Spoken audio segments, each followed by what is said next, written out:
Week 4 kicks off on the West Coast where the BC Lions look to keep the good times rolling while the winless Elks are in town desperate for a win before their bye week. It is a delicious edition of Thursday Night Football coming up on TSN.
Vernon Anthony Adams is on pace to throw for over 6,200 passing yards. That feat has only been accomplished twice.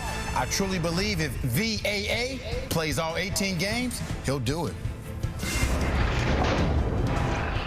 Wasn't a win last week, but my former quarterback, McLeod Bethel-Thompson, threw and tied for a career high, not one, not two, not three, but 4 TDs. And he'll try to do the same thing tonight and lead the team. 7 catches, 215 yards, 2 touchdowns. Meant Bellinis for everyone on Alexander Hollins last week. He'll try to bump those numbers, which mean this week it could be offering up top-shelf martinis. Best post-game interview of the season so far, times 10. Dylan Mitchell leading the way for the Edmonton Elks last week, 120 receiving yards. He has been great to start the season, but the Elks, they still don't have a victory. They've been having so much success in so many different areas, but now 0-3, looking for their first win before this bye week as we welcome you into Thursday Night Football on TSN. Enoch Mwamba, Jim Barker, Milt Stiegel. It is presented by New York Fries, and there's a big food theme to this night, isn't there? I hope you guys are hungry. I'm a little hungry. I'll give you a little something. Stiegel, you're always hungry. Doesn't matter. I'm definitely hungry. All right. No, Enoch, you're also definitely hungry all the time. You're playing weight right now? All right. We will talk about that in just a moment. But right now, thrilled to welcome in Chantel Chand for this game tonight. And Chantel, we were talking about this. It's going to be a big game for the Lions. They are rolling in for these Elks. They just desperately need a victory. Yeah, Edmonton definitely does, but a little bit of an injury update for the BC Lions because Vernon Adams Jr. earlier this week did not practice on Tuesday. He was dealing with an abdominal injury. He's fine now. I had a chance to speak with him earlier in the week, and he says he's feeling good. So a little bit of good news there for the BC Lions, but Ben Haladik, he is out. He had surgery on his thumb, so Bola Combo is going to be stepping in for him. And Javon Katoy, he missed last week because of a hamstring injury, so he is back this week. So another target for VA. As you mentioned, for Edmonton, their depth chart, their roster stays the same as they try to get it done here today in BC and pick up their first win of the season. Kate? All right, let's talk about that first win of the season. And as I said off the top, it's not like Edmonton's been playing bad whatsoever. You could look at their numbers, you could look at what MBT's doing, and you're just kind of like shocked that they haven't had a victory at this point. Milt, if they want to win tonight before they rest for a week, what has to happen? They have to control and pressure the man who steps on the field and controls this game more than anyone, and that's Vernon Adams Jr. If you remember their first game when BC played Toronto, Toronto just totally destroyed them because they were able to get to Vernon Adams Jr. They sacked him 6 times. They pressured him other times. He threw his 1 interception in that game because he was pressured. But since that first game, Vernon Adams has not been sacked. Big reason why these BC Lions won both of those games. So these Edmonton Elks have to find a way to not only pressure VA, but get him on the ground. Don't allow him to make those big plays with his arms and his legs. But they also, Milt, need to control the football. This team leads the league in first downs, in offensive plays, but they're toward the bottom in yards per rush. It's hard to figure out, but they need to control the ball. They need to run the ball better and keep it away from VA. They also lead the league in sacks. They lead the league in pass defense, yards against. How are they 0-3? Because they also lead the league in most touchdown passes given up. So it's a team that finds different ways to lose games, and they have to come together as a football team. They have the athletes to do it. Tonight's the night they need to come together. They have a bye next week. They sure don't want to go in 0-4, Enoch. Coach, you talk about the ways that they find to lose games. One of the major things, and it's the thing that I'm looking out for them, is discipline. Discipline. This game is hard enough to win in the CFL. You don't want to fight yourself as well. And so if they can keep the control of themselves within their team, I think it's going to give them a chance as well. They have a good team. You talk about if they end up 0-4, there are going to be some problems. And this was the chat we had on SportsCenter as well. If this team drops to 0-4, and you don't want to look ahead, but my goodness, like Milt, you got to make some changes at that point, do you not? You have to make some changes. You have to make changes because you look at what this team has done in the past. You think over their last 2 seasons, 8 wins, and now you're starting off this season 0-4. You cannot continue to put the same product on the field or run the same scheme and think you're going to have some fans come back to the game, because that's who controls the CFL. It's not the players, it's not the owners, it's not the coaches, it's the fans. And if you don't have fans in the stands, you have to do something different. You're right in that the fans are going to dictate what happens to what kind of changes they're going to make. But this club has done nothing but make changes the last 3 years. Chris Jones has turned this roster over. Now this year, he stayed with the same team. So the next thing to change, unfortunately, is likely him. And with the new ownership, I just don't know they'll do that, you know? And I don't think that you got to look at this team, Mill. I know you're talking about last year and this year. I think the type of losses, I know you don't like to talk about the types of losses, but the losses this year compared to what happened last year, it's a completely different team, and you have to take that into consideration. And for this team, you need stability. No moral victories, Enoch. No. I'm just saying, you need stability. As the rookie on the panel, we're going to shut this down. A loss is a loss, my friend. We'll complain about it in the commercial break. In the meantime, we have plenty more coming up on the pregame show, including a look at BC's offense, and a special guest stops by who's helping us whip up a game day favorite. The BC Lions offense is clicking tonight. This offense looked unstoppable. Adams to the end zone again, drops it in there. Who else? Alexander Hollins. Get a Bellini, you know what I'm saying? I'm putting all my chips on Vernon Adams. MOP, win the Grey Cup and the Grey Cup MVP. This is what the BC Lions are expecting from him game in and game out. This was spectacular.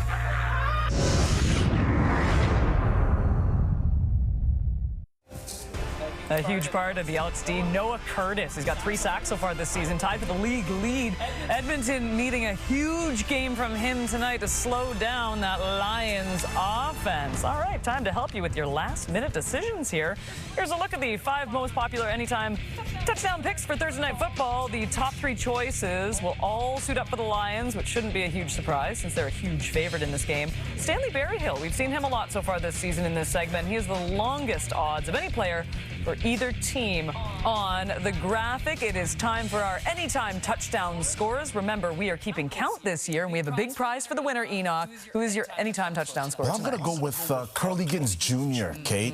This is one of McLeod Bethel-Thompson's favorite receiver. You see that. They have great chemistry, obviously, being former teammates. He's going to find him for a touchdown. Why do you just make that's my quarterback off the top? We get it. We're your teammates now. We're your teammates, Enoch. All right, I'm going to take the logical choice, Alexander Hollins. He's going to buy everybody drinks after the game. He's the #1 target. I know. The #1 target in the league, 32 times. He leads the league in catches with 23, 403 yards, 3 touchdowns. It's a no-brainer. William, please stand back. He's starting to get his footing now. The first game, only 35 yards. Second game, 69 yards. This last game, 83 yards. And now in this game, 100 yards. yards, and he's going to score a touchdown. I'm calling it, Kate. Yeah, you stole my pick again. And so here's how this works on this panel. You just take whoever I take. You just want a Bellini, and you're just picking your former teammates. And that's how we do anytime touchdown scorers on TSN. But let's recap, shall we? Enoch likes Curly Gittens Jr. to score. Jim likes Alexander Hollins. Milt and I, we are both on William Please Stand Back. I made the selection first. Our Anytime TD picks for Thursday Night Football officially locked in with more on BC's offense. Here is Glenn Suter. Well, thank you, Kate. And when you're taking a look at the Edmonton Elks tonight, I'm sure that they went back and looked at the film 2 weeks ago when Calgary came in here and sent the house at Vernon Adams. Now, there's two ways to beat the full-out blitz. Vernon Adams can do both and showed it in that game 2 weeks ago. First of all, he can use his legs. We've seen him run very well, so you can send a whole bunch of pressure. 6 guys coming for Calgary 2 weeks ago. There was 3 straight 3-and-outs to start that game for Vernon Adams, but then he got going because he used his legs. That's number one. He gets outside, he can break the pocket, he can also negotiate it, find some space, get into the open area, and either get the ball down the field to his receivers or go ahead and run it for the first down. The second is, and this took a little bit longer in the game 2 weeks ago with full blitz coming at him, is to make the big play down the field. Sometimes you're going to miss. It's a bit of a hit and miss situation, but you have man-to-man coverage behind those big blitzes, and Vernon Adams has the targets and the receivers to get it done. 8-man pressure from Calgary 2 weeks ago. Vernon Adams going over the middle. Didn't complete this one, but the big play is available if you can buy that extra second. So we'll see tonight if Edmonton watched that film 2 weeks ago. You know they did, and if they send the house at Vernon Adams here tonight. Muggies Saturday night in Toronto for the Argos' second game of the season. Looking deep into the end zone. DeMonte Coxey, touchdown Toronto. First down on the ground, Argos, and in scoring range now with 51 seconds to go. Toronto takes it, improving to 2-0, beating the Edmonton Elks dramatically. They have not lost a regular season game since 2022. 11 straight regular season victories at BMO Field. A perfect 2-0 to start the season, averaging a league-best 37 points a game. You could say the Toronto Argonauts are cooking on and off the field. Right, Ryan Hunter? Let's make my take of a chicken parm sandwich here at BMO Field. Get your mise en place ready for your marinara sauce. Don't be skimpy on the garlic. We need lots of it.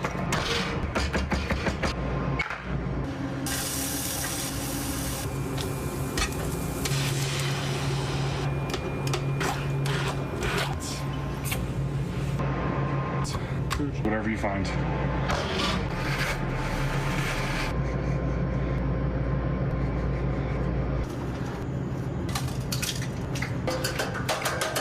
Seasoned.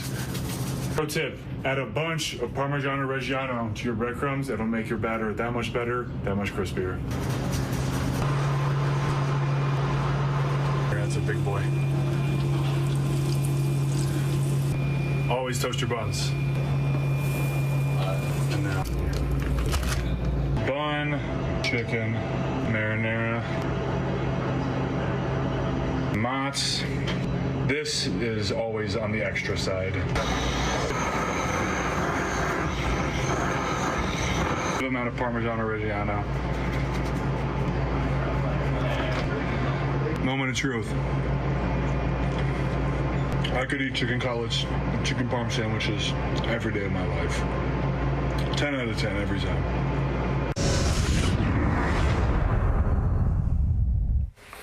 You said you could eat chicken parms every single day, Ryan Hunter, so thrilled to have you here on set today. And take us through a little cooking class, so I've heard. And this, unfortunately, was not made by you. It was made by Davis Sanchez, who sends his love. But first of all, I mean, this has been great on social media and kind of showing a different side of you personality-wise. But why the love of cooking so much? Ever since I was a kid, I used to love cooking. Just thought it was a passion of mine, something to do in my free time. And then as I got older and bigger, offensive line play and cooking go hand in hand. Got it. Figured why not do both all the time. Okay. I'm going to give a try here. I'm going to be the first one to give a try. All righty. Well, I got to ask Ryan a question. I've wanted to ask him. You won a Super Bowl in Kansas City. You come up here in 22. Halfway through the year, you're probably starting 3 games into this. You win a Grey Cup. Quarterback leaves. You got a brand new quarterback. You go and win 16 games, which hadn't been done, and with a brand new quarterback. Now this year, you got another brand new quarterback, and you're 2-0. What's the deal? I mean, you know what it is about winning. Yeah. What is it? I don't know. I mean, attention to detail. Coach RD does a great job of getting us ready each and every week. Our O-line coach, defensive coordinator, special teams coordinator. I feel like we just really emphasize the details week in and week out, and get rid of all the outside noise and just focus on the game and see how it goes. Well, for me, my first question, what's up with the flamethrower? Where is the flamethrower? What's up with the flamethrower you were using there?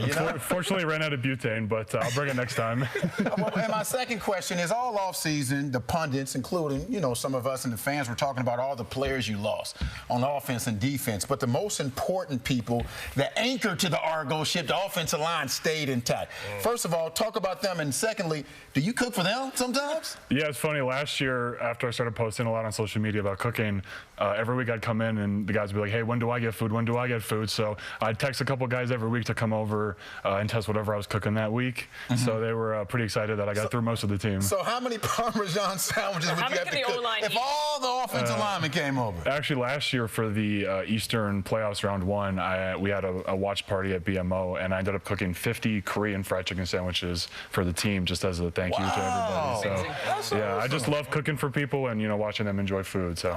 And I love eating, so I'm going to try it. Someone want to join me on this? I might hop in with you guys. You got to give this a rating too when we're done. But before we start, you must go. Can we fix this? No, I know how much you love cheese, so I'm really gonna. Like I said, we put it right on top, and then a little bit on the inside as well. Ryan, talk to me though. Yes. I would eat anything that you cook, and I've eaten what you've cooked before when you've done it for the team, even in training camp. But as far as we talked about winning, we talked about the changes in the locker room. I want to hear about Cam Dukes, a guy who I was in the same locker room with you.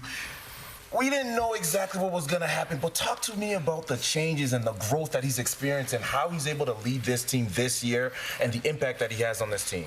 Yeah, came in last year as a backup, just trying to find his place on the team. And with everything that's happened, he's found his place on this team as the leader. And we knew from the get-go that when he started playing last year, that he has that dog in him. He's just, he's a competitor, he's a fighter. He'll do whatever it takes to win the game. And as his leadership role has grown, you see he's matured as a player and as a person. So to see him develop so quickly in such a short period of time really has been incredible to watch. Your head coach, Ryan Dinwiddie, I played with him for a couple of years, good friend of mine. I remember him eating real bad. So when you cook for something, give him something leafy or whatever. He's stressed out. I'll make sure to mix in some vegetables for you. There we go. I gotta get you to try it. Yes, I know. I've been thinking about this. I always tell people coaching offensive line is the best because they're usually their wives and girlfriends send cookies. Yes. It's a great group to coach because they're always so close. You're always off by yourself. Nobody wants to be with you. Best group in the world. Unless you're trying to watch your weight, coach. So I'm trying to stay away from the offensive and defensive line. What do we think? You can play some offensive line. Crunchy, tasty, buttery, toasted, 10 out of 10. So what do you think of Chez's? I think he can compete with me as a chicken parm expert. Wow. Pretty good. Wow. Honestly, it's a delicious sandwich. It's very, very good. I understand why you're a professional food taster now as well. Yes. So enjoy it. Ryan, thank you so much. Congratulations on the start of the season so far, and hopefully it's a fantastic game on Friday Night Football. It might just be the game of the week, to be quite honest with you. It is the Wall of Fame evening. Ricky Ray being one of those going into the Wall of Fame. You can see it on Friday, 7 Eastern, 4 Pacific on TSN. And I'm going to get back to eating one of these chicken parms because they are absolutely delicious. And you know what, Chezzy? You did a really nice job at home. I'll tell you that. Pretty good, Chaz.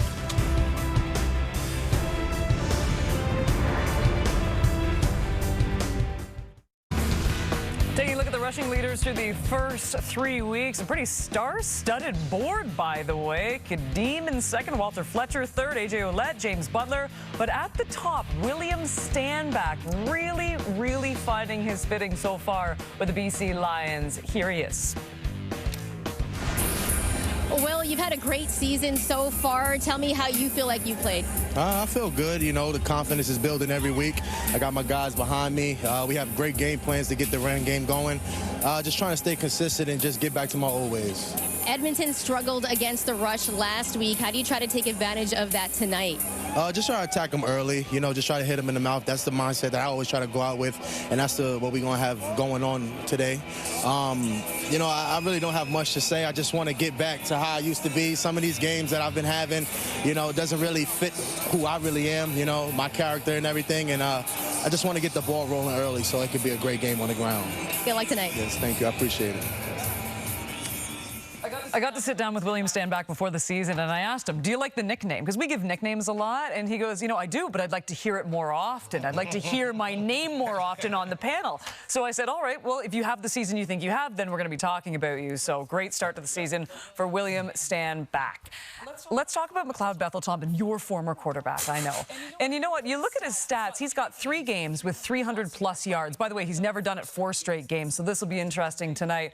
But, Coach, he still doesn't have a victory. So throw away the individual stats because you're not producing victories. Well, the problem with playing quarterback on a team that doesn't win is every mistake is exacerbated. Every mistake is blown up.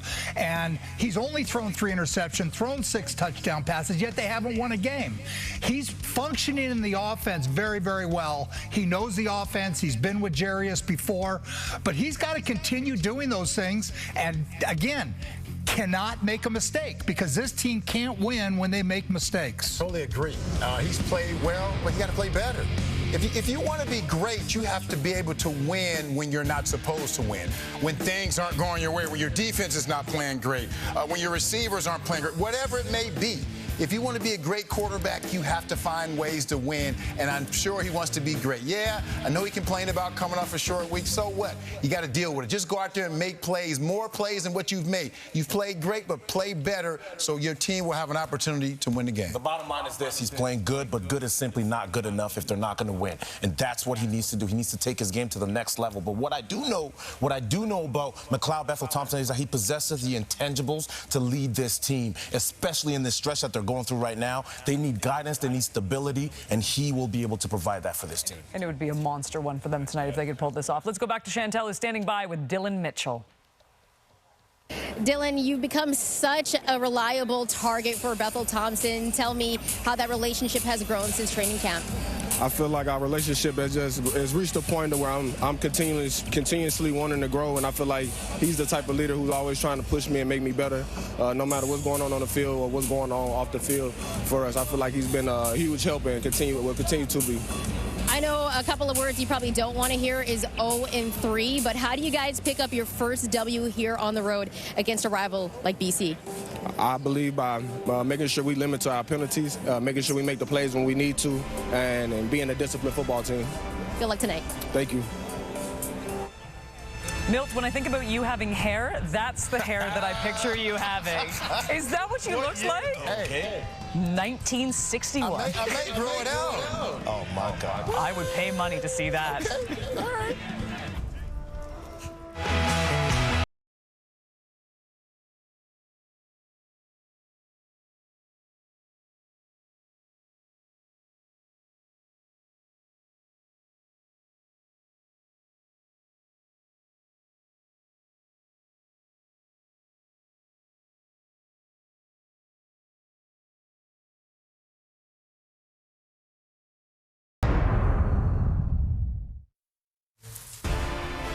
Week 4 kicks off on the West Coast where the BC Lions look to keep the good times rolling while the winless Elks are in town, desperate for a win before their bye week. It is Thursday Night Football from BC coming up on TSN.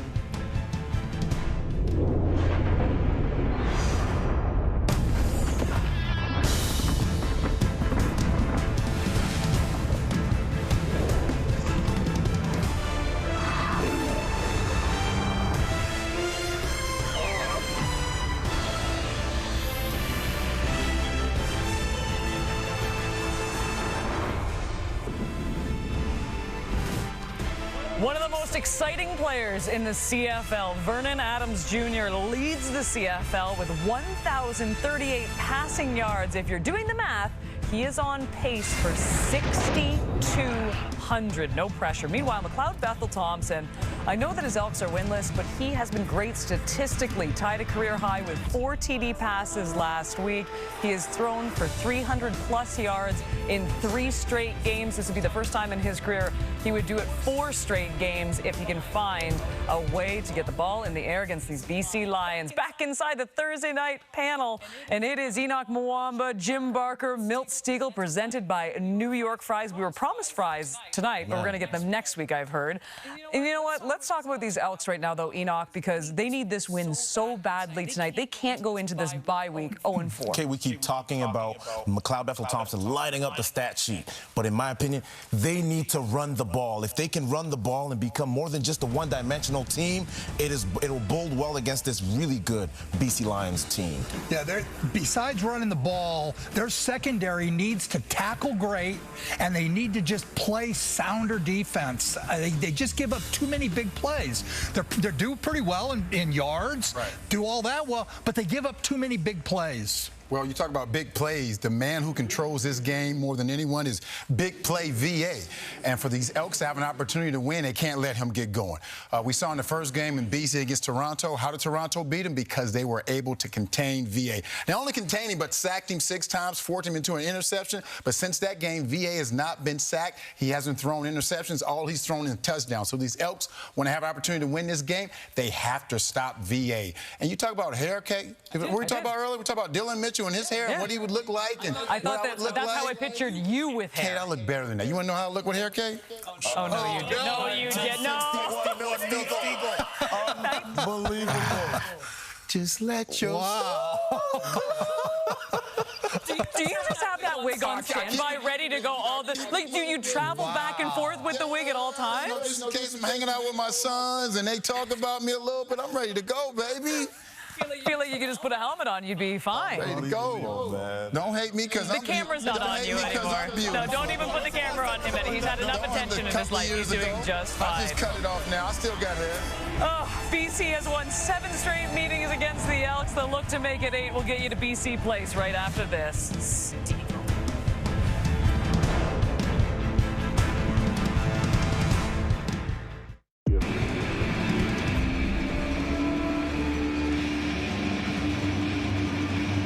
Week 4 on the CFL Scan begins on the West Coast as BC Place sets the stage for a Thursday night football battle between the Elks and the Lions. Edmonton has started 0-3 for the 3rd year in a row, and things don't get any easier here in Vancouver tonight, going up against a Lions team that put up 500 yards of offense in Winnipeg last week in a victory with a quarterback playing maybe the best football of his career. Absolutely. VA has been responsible or led the team to 5 of the last 7 straight wins when these two teams meet.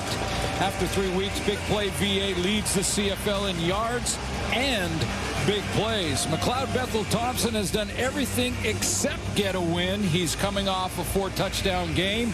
He's averaging over 300 yards per game and has completed 73% of his passes. But Edmonton still looking for their first W. Chris Jones, 0-9 start last season, trying to avoid that this year. They've been close. They've lost 3 to teams that are combined 7-0 on the other side. And Rick Campbell looking for his 3rd consecutive 3-1 start.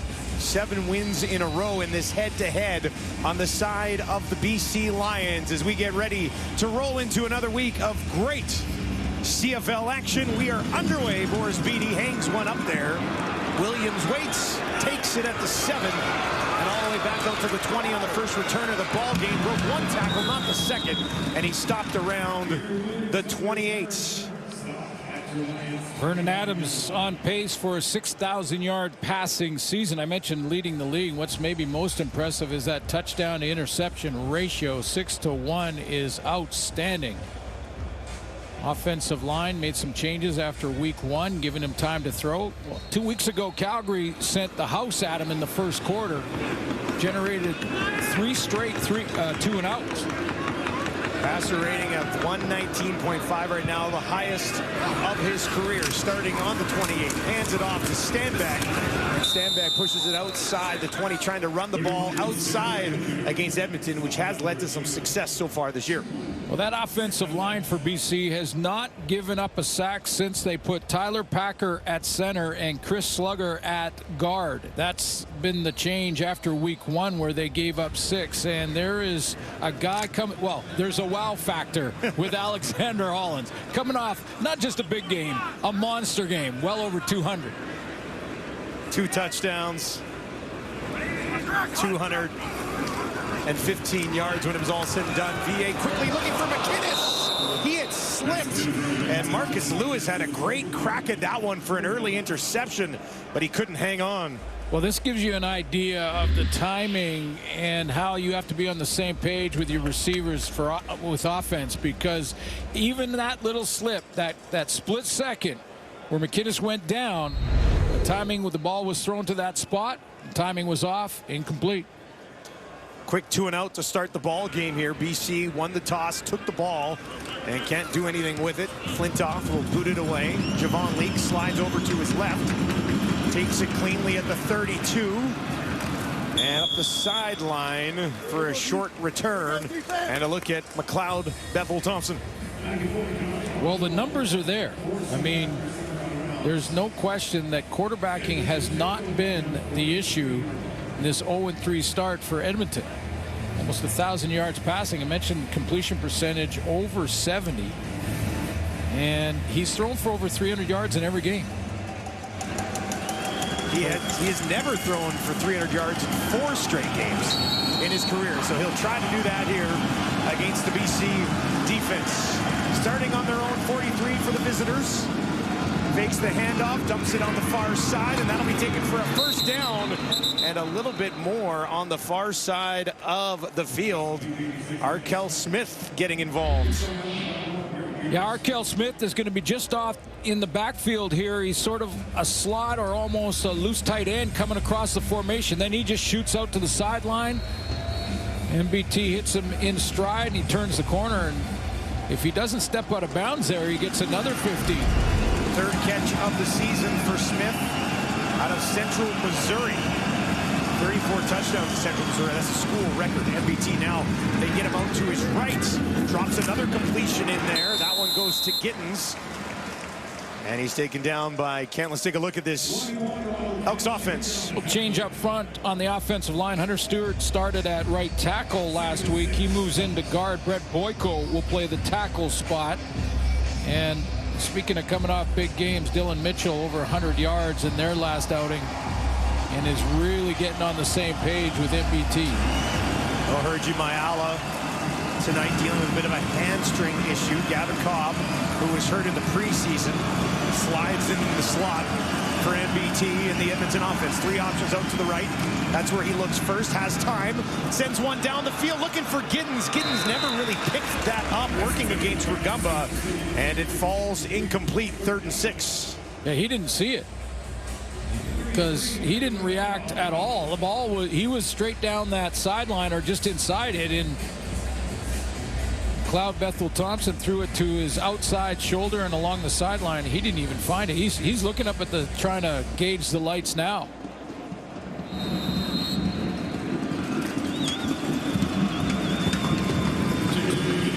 So Edmonton picks up a first down, a little bit of field position, and now Julian will kick it away from about his own 50. Terry Williams waits. Back to our broadcast right here, standing on the Lions 10. And this one from Julian will bounce into the end zone. And Williams will take it there. Alexander Hollins, what a start to the season for this guy. Nobody can slow this guy down just yet.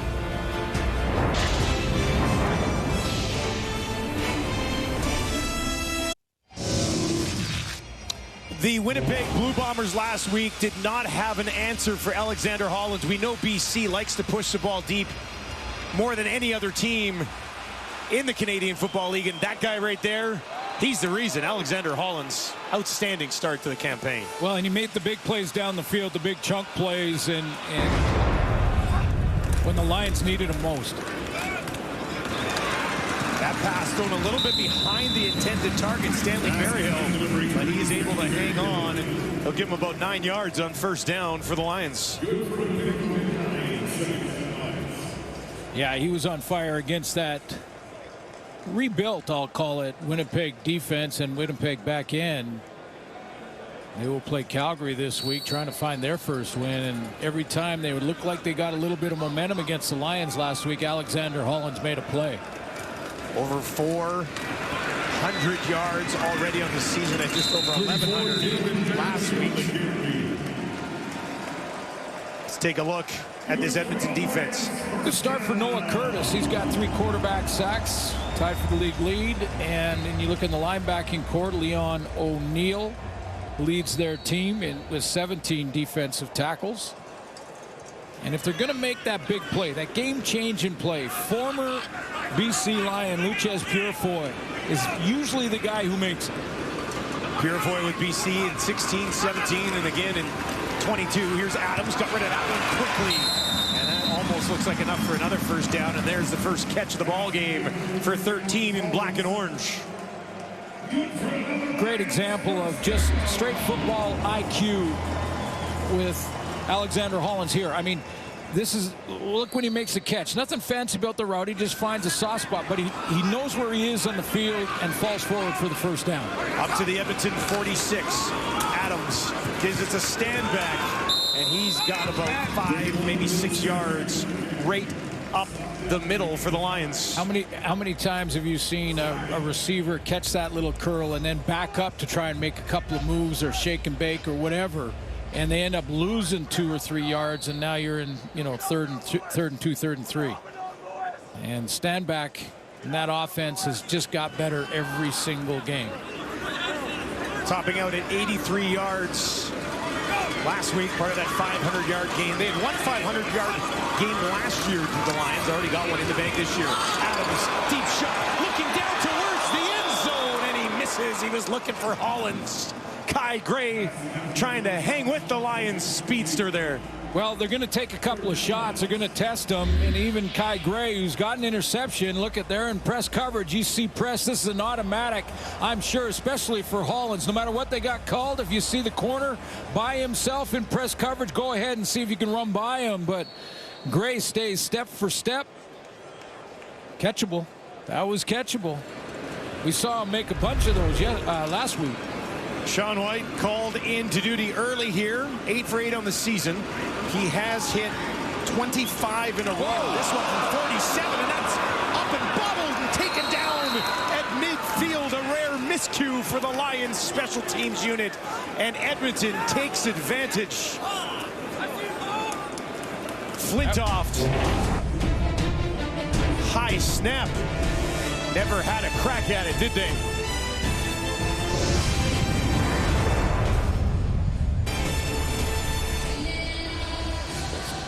So the panel before the game and the pregame, they were getting some food delivered, I noticed. Yeah. Lucky. And then I see New York fries. I think, I wonder how we work that in for another day. You bring fries and hot dogs up to this booth. I will take care of them. Here's Brown as they try to get him going, and that's about a 6-yard scamper on first down against this BC Lions defense. Well, up front, Pete Robertson has a couple of quarterback sacks. He leads that group. Sione Tehema still looking for his first. In the linebacking core, one change, and it's a big one. Ben Haladak, who led the league in tackles after 3 weeks, is out. Bola Combo will play for him. He is an experienced BC Lion. And in the secondary, Gary Peters. Mentioned Luchez Purifoy. Gary Peters is their leader for sure. MBT far side, wide open. Dylan Mitchell first down to the Lions 40. And McLeod Bethel Thompson has completed 3 of his first 4 passes of the ball game.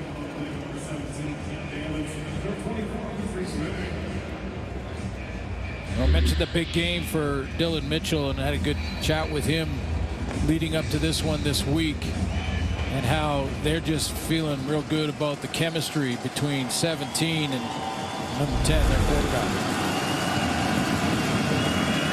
fresh set for Edmonton with a 1-0 lead here early. That is knocked down as the quarterback tried to let it go, but busting through was linebacker Patrice Rene.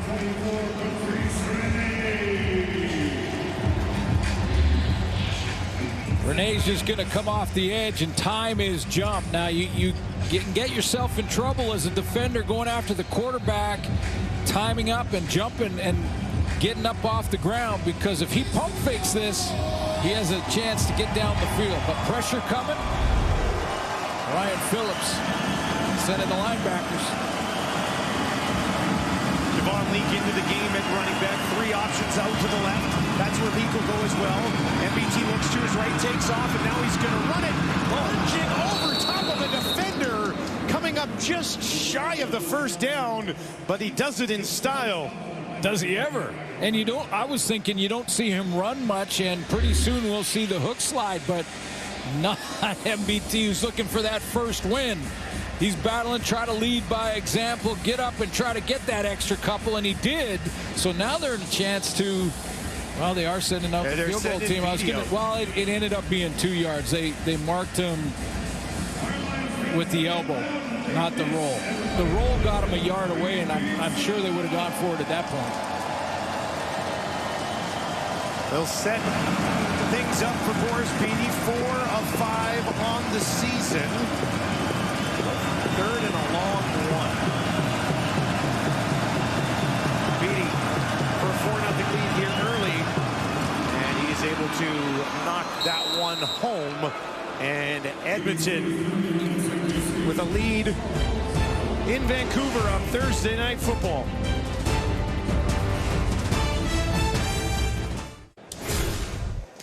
Alexander Hollins joining some elite company with his start to the season. He's got great chemistry with his quarterback. For more on that, let's send it down to Chantel Chen.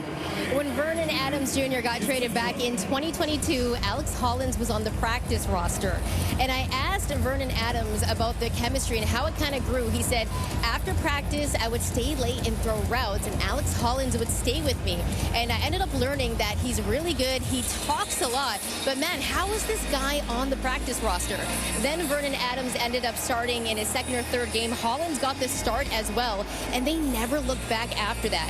VA also said Hollins won't admit it, but he will never forget me because I threw him his first pass, his first touchdown, that they're locked in for life, guys. Could be a great career for Hollins if he's got VA connecting with him that well. Chasing down a pretty big name. Giro is okay. VA fakes the handoff, turns a little pump fake, now dumps it off, and he's got his running back Stanback. Stanback's got a first down, tracked down from behind at midfield by Anderson and Bratton, but a nice play call there from the Lions. Yeah, it really was. I love this play. I mean, it's going to be a little screen, and they need a little patience. Let the defensive line and linebackers are going on those stunts, get up the field and past Stanback, and then give him the ball. That's great patience by VA to hold off, and then drop it to him, and he does the rest. Smack dab in midfield here for VA and the Lions now. Stanback out to his right. VA rolls to his right, looks down the field, throws, looking for Hollins. And over his head, Marcus Lewis went up to try to get it and had contact with Hollins on the play. Interesting blocking scheme there for the BC Lions because, you know, the ball's incomplete, but I liked what they did with Stanback coming out of the backfield there, and they got him in front of a sort of a rolling full roll in Vernon Adams. Stanback just come up here and see 31 out there. Any leaking rush, he picks it up. Look for that down the road here. Didn't have to go to work, but was there just in case. 2nd and 10 now. 4-man pressure. Adams gets it away, and that's a first down to McInnes inside the 45. Or Eberhardt, rather. His first catch of the ball game. And Travis Fulgham released, and Eberhardt gets more opportunities because of it. Fulgham was targeted 16 times, so those 16 have to be distributed somewhere else. Nice job coming back to the football there.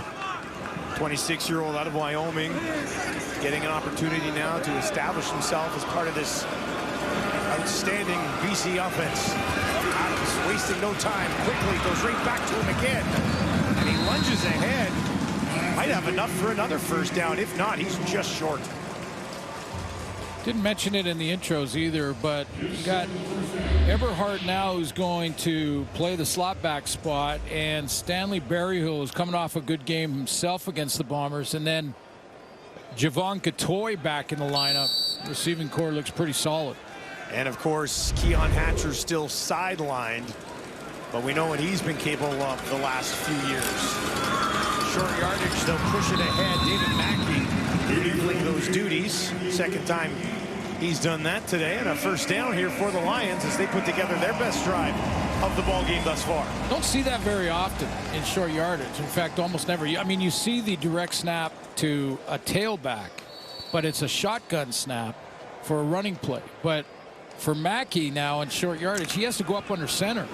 That's a technique that you actually have to learn. I mean, that's not just anybody can do it.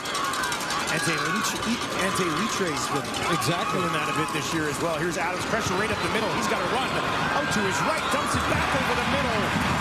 And that's another BC Lions first down, as it's Javon Katoy making his fourth catch of the season. Well, we were wondering, you know, there's a couple of plays missed by, practices missed by Vernon Adams because of an abdominal issue, and I was going to see and take a look at his first couple series to see if it was affecting his ability to escape. Don't think so. He's moving okay. Yep. Moving all right. Didn't waste any time there with Kendichi coming right down the pipe. Adams. Hollins tripped up after he caught the ball. Could have been something cooking there, but he ended up being taken down. That's why defensive linemen, if you don't get to the quarterback, get your hands up, because you may affect the throw of the quarterback. And if you do that, Noah Curtis, watch him. He's in the throwing lane, so Vernon Adams has to put a little bit more air on it, and that allows the defense to rally to that tackle. Curtis is a big guy, too, 6'6". 3 sacks already on the season, 6 tackles. Having one of the better starts around the league this year is Curtis. Adams on his 3-man pressure. And he misses the intended target. Was looking to go back to Hollins. That one wasn't really close. Maybe a little bit of miscommunication on that one. Like the little out route here for Hollins. And they have missed a couple. And coming off the big game, they've cooled down a little bit. That one just got away on Vernon Adams. Thrown in the direction of Bynum, who made that tackle on Hollins on the previous play. So Sean White back out here again after the high snap cost them 3 points earlier. This one from just 24 yards to make it 26 in a row. And the former kicker of this Edmonton franchise knocks one through. Lions are on the board.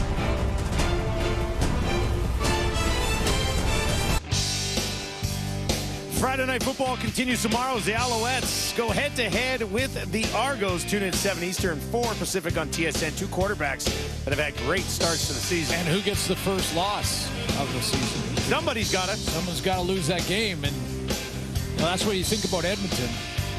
Edmonton has played those 2 teams and lost to Saskatchewan. And all one-possession games. They're closer than I think people think. The opponents they've lost to are combined 7-0. Exactly. To start the season.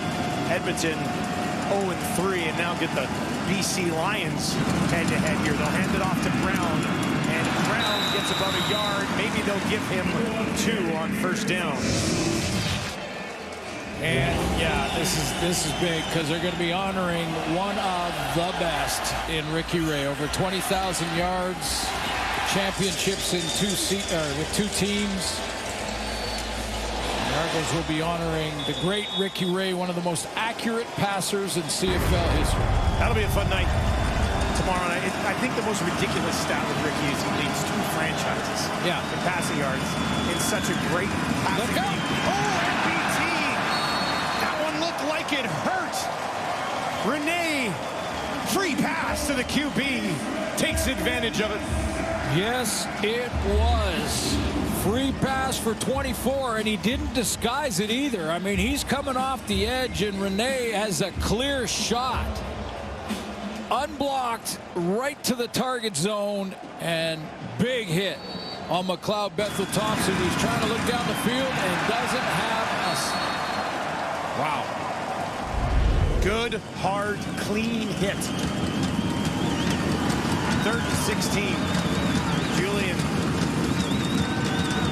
kicks it away from his own 23. This is going to back Williams up a few steps. Takes it. No space. 60-yard kick from Julian.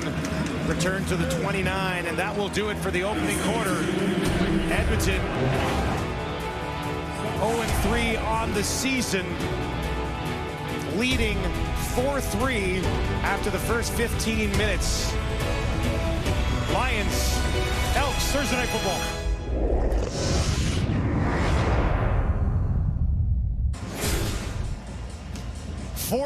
Edmonton leads BC after the first quarter. We got two quarterbacks in this game that have combined to throw for 2,000 yards through the first 3 weeks of the season. Are you surprised it's only 4-3? Well, the Oilers would have loved 4. But you know what? Wow.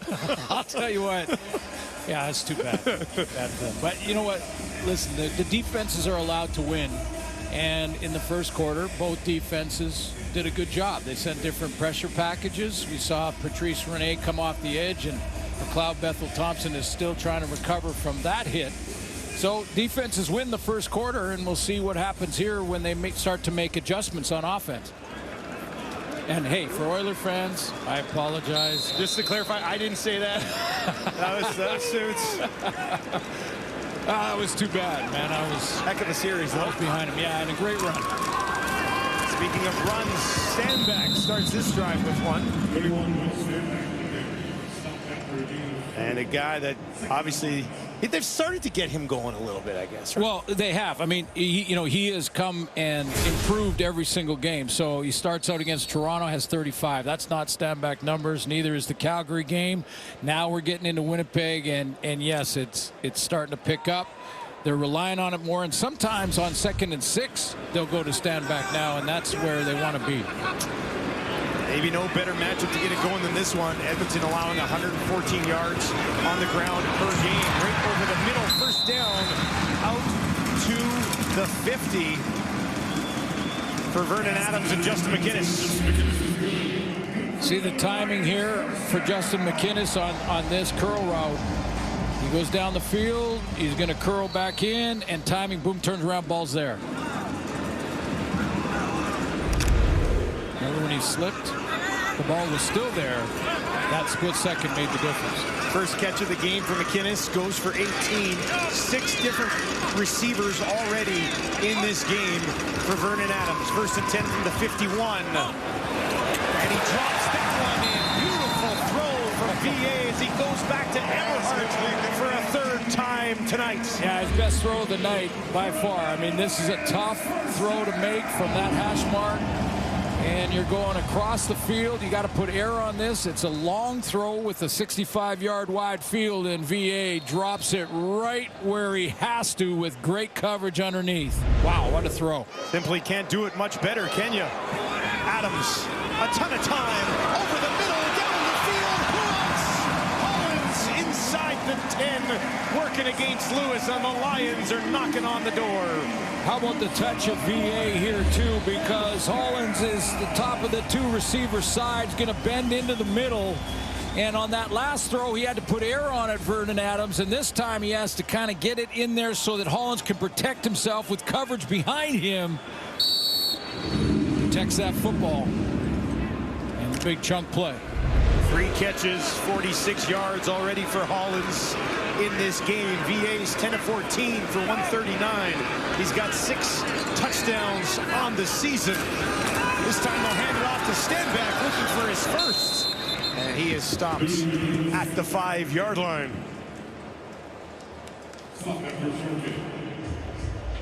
Receivers come in, big guys go out. 2nd and goal from the 5. for the Lions. Or as we used to call them, the Elephants. Elephant package. Get the big boys back out there. This is the offensive line right now. 5 to protect. Adams here. He's got Stanback to his left. 3 options out to his right. Looks over the middle. Dumps it off to Stanback. And he walks it home. Touchdown Lions. First as a member of the Lions for William Stanback, and BC as their first lead of the ballgame.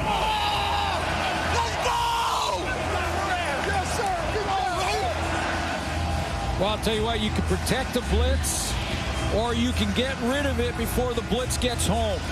Edmonton is sending pressure on Vernon Adams, and he knows he can't block those 2 linebackers. And if there's 2 linebackers in the backfield, who's covering my back out of the backfield? Nobody. Just see that backside if you see it. Okay. But we won't run break really again. But just in the future, if we do. Stanback been involved in the passing game so far this year, but finally finds the end zone in his 4th game as a member of the BC Lions. It was a 6-play, 81-yard drive that took just over 3 minutes and ends in the hands of William Stanback.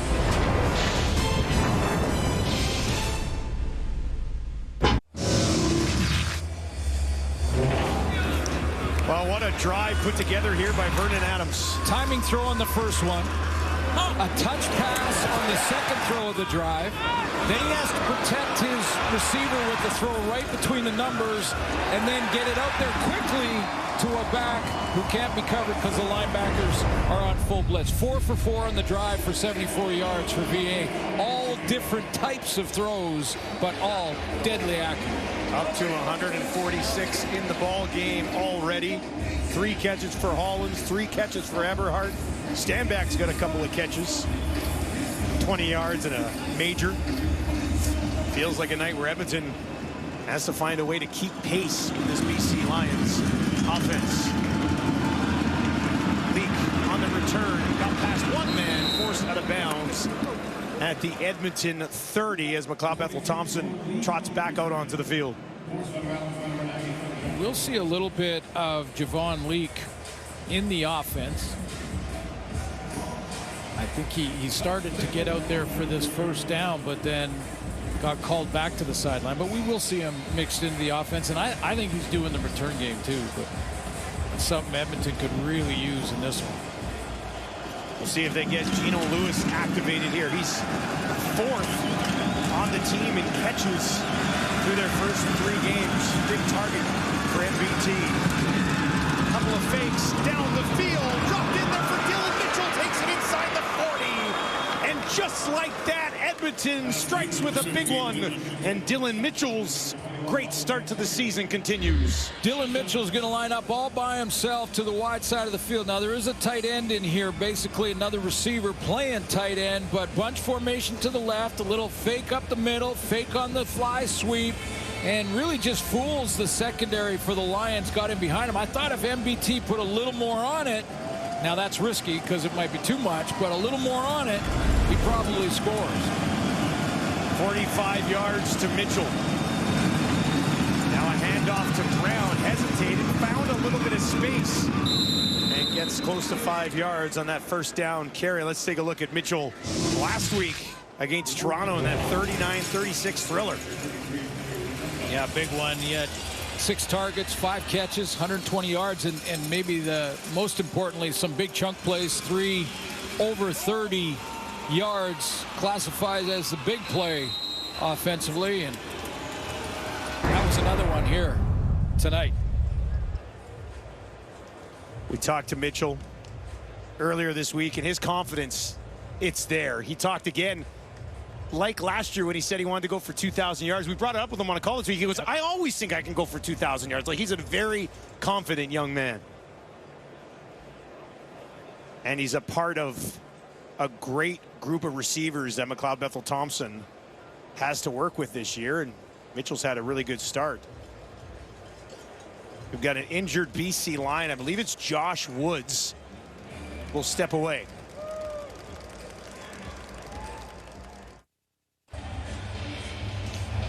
Well, this is not good news for the BC Lions. The cart is out for Josh Woods, a team that's already missing Ben Hladek. And now Woods being helped by his teammates to the cart. No pressure on that left leg. Yeah, he got caught under the pile. It was that running play and extra effort from Kevin Brown, but as he kept sort of breaking tackles, the pile got bigger, and it looked like Martez Ivy landed on that leg. You'll see it here, and the leg is not bending the right way. There's Ivy right there, and his leg is kind of rolled on. Hopefully he'll be okay, but take him off from the cart, and you'll see the left leg. There's where Ivy rolls on that leg. Josh Woods, an important piece, smack dab in the middle of that BC Lions defense. Already had 23 tackles on the year. 3 of those tackles for a loss, a fumble recovery in its 4th year out of UCLA. And you can tell the frustration on his face as he leaves the field. Ben Hladek, who's already hurt. Ace Ely, first-year man out of Georgia Tech, 25 years old, 6'3", 235, has some size, but now called into duty. Bethel Thompson right over the middle, and that is complete, pushing it ahead. And a first down into the hands of Arkell Smith. Never surprising when an offense goes right after the injured player. This is the intended target, and he catches it right in front of Ace Ely, who has just replaced Josh Woods. Smith and Gittens in the slot to the right of MBT. First attempt in the BC 16. He'll stretch it out, hand it off to Brown. Brown puts on the brakes, trying to find space. Nothing develops, and they'll stop him shy of the 15. Back to the line of scrimmage, but no further. Well, this is how you make up for that first play. You get back in there, you're showing blitz, and then watch the hustle from Ely to track down Kevin Brown, try and take away that cutback lane. And when he tried to cut back after Ronald Kent cut him off from the secondary there, Ely was waiting for him. Edmonton firing at 87.5% in the red zone so far this season. Can they keep that streak going? Towards the end zone, touchdown. They do. Curly Gittens Jr. hauls it in from MBT, and Edmonton strikes back. Different late flag on the play back at the 40. Different layers on the route there. There was a shorter route. I actually thought McLeod Bethel Thompson was throwing it to the shorter one, but he just launched that right to Curly Gittens. That's going to be rough in the pass, so that'll apply to the kickoff, I'm sure. But watch this throw as McLeod. McLeod. To the play, the touchdown. There's roughing the passer, BC number 0. That 15-yard penalty will be applied on the ensuing kickoff. So there you go, the kickoff. The penalty will be applied on the kickoff. Curly Gittens was the second layer. I believe it was Dylan Mitchell on the shorter crosser. So I'm just saying, that's a little, no, huh? Second touchdown of the season for Gittens, the 7th thrown by McLeod Bethel Thompson. And Edmonton looks to retake the lead, and that is exactly what they do. Edmonton, very efficient in the red zone so far this year. MBT into the hands of Gittens.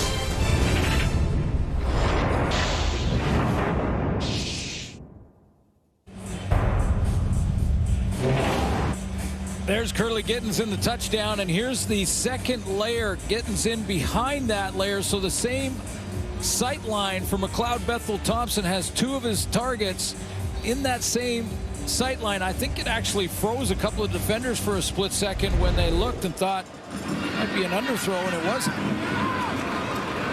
This kick bounces nicely into the hands of Williams, who gets a push from his teammates outside the 30. Let's take another look at this touchdown catch from Gittens.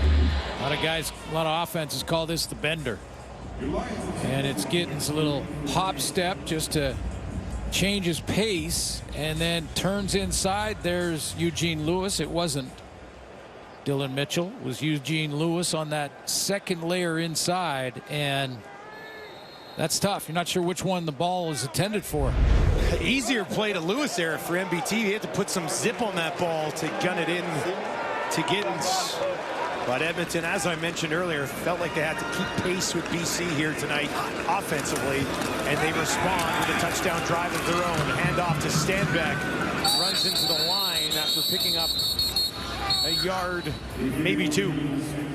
Yeah, Purifoy came down low and almost played the play. He's trying to get his Stanback getting his helmet back on, but Luchez Purifoy came down, he saw the formation, used his experience, and he made first contact and slowed down William Stanback. Now this Edmonton defense needs Purifoy to have a good season. A little bit inexperienced, both in front of him and by his sides. He's a big play guy. 2nd and 8 here for VA. Low snap, picks it up, no problem. Has time, down the field, deep shot. On the highlight reel, but he couldn't hang on when he hit the ground.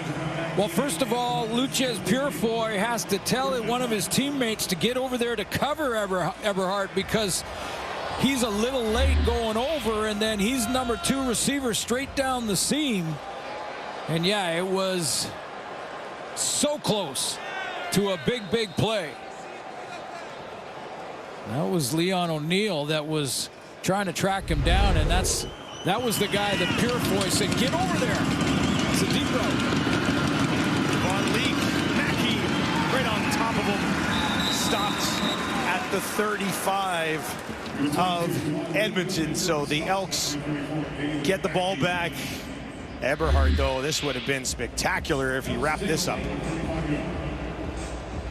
Yeah, O'Neill did get there. He ended up getting there in time, but you got to survive the contact with the turf, and Vernon Adams had him. Boy, he's been accurate tonight. That wasn't on him. He put it right where he had to.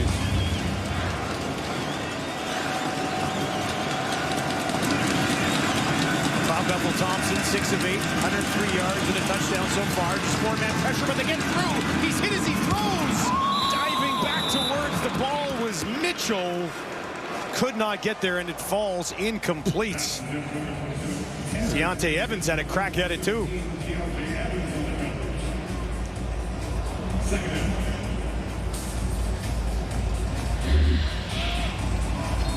Pressure coming from up.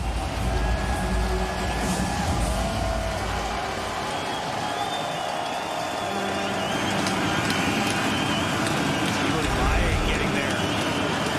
2nd and 10. And that bounces in short as the BC Lions defensive line sucks the momentum back from Edmonton in this football game. No time for McLeod Bethel-Thompson, and they'll have to kick it away. Well, this started for Ryan Phillips here. It started with that pressure package at the end of the first when he got Patrice Rene off the edge, and now he's just going with 4-man, but now McLeod Bethel-Thompson is still being rushed, still rushing the throws. Thibaut Debaya in on both of those last plays. 3rd and 10. Julian gets it away, averaging 52.5 on punts so far this season. Williams takes it up the near sideline and steps out at about the 47-yard line. And ends up on a blooper reel for years. 5.5 minutes on the clock here in the second quarter. BC with the ball, trailing by 1, starting on their own 47. Empty backfield for Adams, 3-man front for Edmonton. VA with time over the middle, and that misses everybody. Terry Williams was out there and in the area, but he didn't have a crack at it. Looked like the first sort of subtle movement to his stomach, which was a problem this week. Not giving him an excuse. He's missed a couple. That was just guys in his face that was causing that errant throw, but getting hit just as he threw, but he got up, kind of grabbed his leg and then his stomach. Looks like he'll be okay. 2nd and 10. Williams stays in the game here with the offense. Adams again, this time over the middle. Catoy, first down, and takes it inside the 50. Catoy has run 3 plays in a row now, going back to the last series in crossing routes. And this time he runs a bang route. So this is a crosser, and the next time he goes boom and then bangs it back the opposite side. So set him up with a couple of crossing routes that he didn't see the ball, then sit and then go back the opposite way. Stanback checks back into the game. 6 on the line here for the Lions. They'll hand it off. Still nowhere to go, though, for William Stanback, and that'll be set up a 2nd and long just inside the Edmonton 50. Gave up some yards along the ground last week. In fact, Coach Jones talked about their defense has to be way better against the run. He's pretty confident with the guys inside that they can stop this sort of tackle-to-tackle stuff, and we've seen that tonight. With Stanback trying to get something inside, and it's been tough running. Throwing down here for Adams. Needing 9 for a first. Flush out the pocket on the run to his left. Can he turn his body and throw?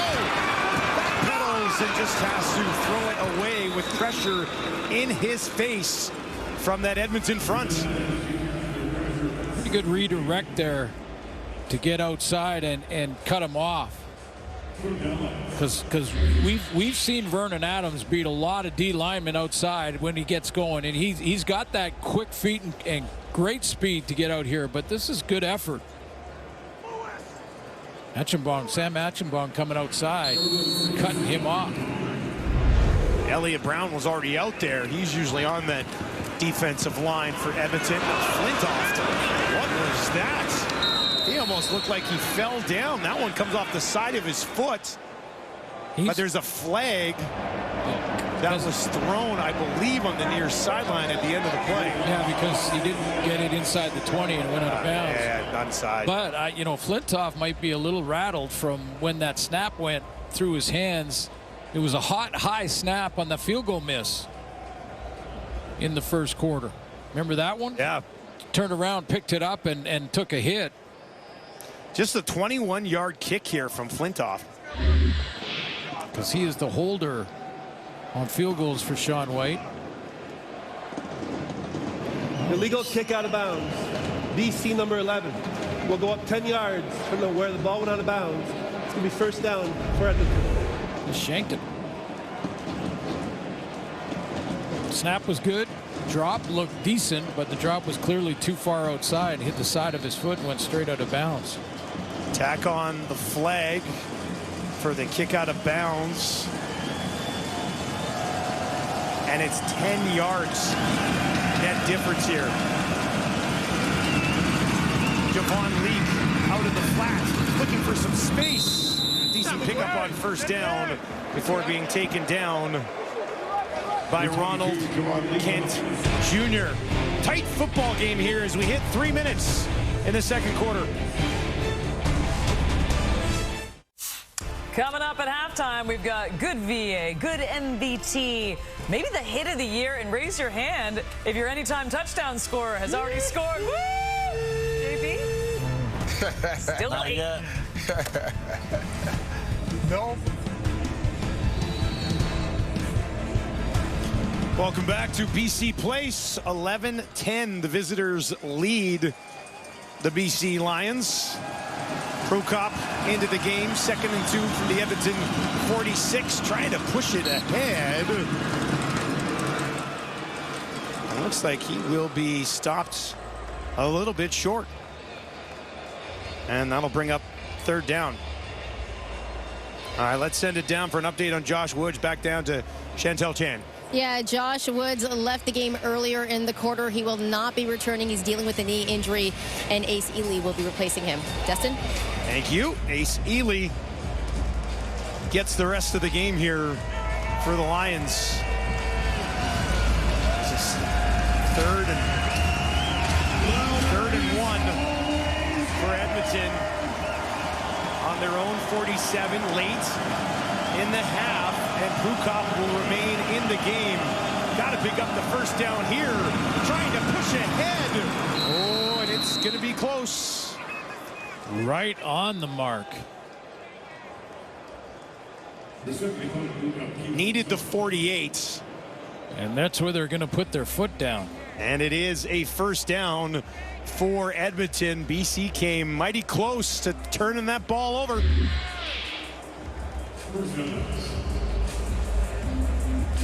can see the first down marker at the top of that screen, and then so it's a full yard to go. Didn't have it there, and then that second effort, that little sideways push, got him there. Only just. That is why Pregame was brought in for Edmonton. Stays in the game now. First and 10 from the 48. High snap. Gives it to Leak. Leak trying to kick it to the outside. Gets the midfield. Stays on his feet. First down. Javon Leak takes the handoff from Pregame and has his biggest offensive play of the season. Well, Pregame in there running a little bit of sort of veer look, like a complete run offense that you sometimes see in college down south. You got a couple, 3 backs in the backfield. Kevin Brown, you've got a fullback in Green, and then Javon Leak actually takes the rock outside and gets the first down. MBT back into the game. Gavin Cobb in the slot out to his right. Turns, fakes the handoff, takes a look, has some time, but throws it away. And it falls incomplete. Yeah, deliberately threw that away. Didn't like what he had down the field. Thought he might have had Kevin Brown as a check down kind of player, but again, another quiet night so far for number 4. Kevin Brown was consistently the most dangerous weapon in the offense for Edmonton last year. 1,000-yard guy. Second and 10. With just over 90 seconds, they're not going to get this off. They don't. Flag flies just before the snap. So when you talk about Edmonton and you talk about 1 possession losses and how close they are, and then what happens? You say, well, how are they not finishing? How are they not making? It's little things like that. Time count violation. Edmonton number 10. It's a loss of down. It's going to be third down. Inside of 3 minutes of the half of the end of the game, it's a loss of down. Too many men. Now it's 3rd and 10. They did not seem to be aware of that, and now they're going to have to rush out here. And we talk about the close calls. I mean, those 3 teams that they played, unbeaten so far on the year. That'll change tomorrow with Montreal playing Toronto. But so why aren't they finishing those games? They're so close. Why aren't they finishing them? One of the reasons is the little mistakes just like that one. And they have their timeouts. Somebody could have been paying attention to call the timeout in that situation when they saw the clock ticking down. Julian drops this one in, bounces at the 3, but then trickles into the end zone. And Williams got hit after he took the knee. I don't see a flag anywhere. I'm a little surprised that flag didn't come out on that play. Incidental contact, I guess. It was Aubrey Miller, the cover team, and so he just giving up a single there. It just did, and then kind of a. Chris Jones was giving him an earful. I am shocked. On the sideline, he still is. I think he's still mad at the time count, and it's carrying over.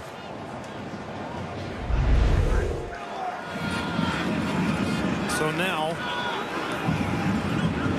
BC has the ball at the 40 when Edmonton, prior to the time count violation, had it just outside this mark. Adams, ton of time, over the middle, first down, out to midfield. There is a ton of time. Toy with his third catch of the ball game as he works himself back into the lineup healthy. Speaking of ton of time, how about Vernon Adams in the pocket? Probably most time he had all night. Sitting back there looking at all those receivers downfield. There's an injured Edmonton Elk behind the BC Lions here. Antonio Alfano. Halftime coming up. Lots to talk about. I'm assuming the last 30 seconds or so of the Elks here will be discussed. So Alfano went to school at Lackawanna. Have you heard of Lackawanna? I have not. Every single year, and it's been a few now, there is a school that you don't know where it is. Where is it's apparently it's in Pennsylvania, and it's by Scranton. So I'm not sure if he's been to the office, but he was a guy that coming out of college or coming out of high school was 5-star recruit. Definitely, and had like lots of big schools after him. Ohio State, Penn State, Alabama. He decided to go to Alabama and then didn't play for them, moved around a couple, and then went to Lackawanna. And now he's found his way to Edmonton. And now I've Googled another school. Supplemental draft pick. And it's good news that he's up and he's kind of bouncing on his own. He's able to walk off. Getting the start at defensive end in this game for Shiver's defense. 1st and 10 BC on the Edmonton 54. Adams over the middle again, and that's defended well and batted down by Kai Gray. Flag at midfield though. We'll see what the flag is, but that's great coverage. I mean, Kai Gray. Illegal block, hands to the face. Edmonton number 90. It's a 10-yard penalty. It's a first down for BC.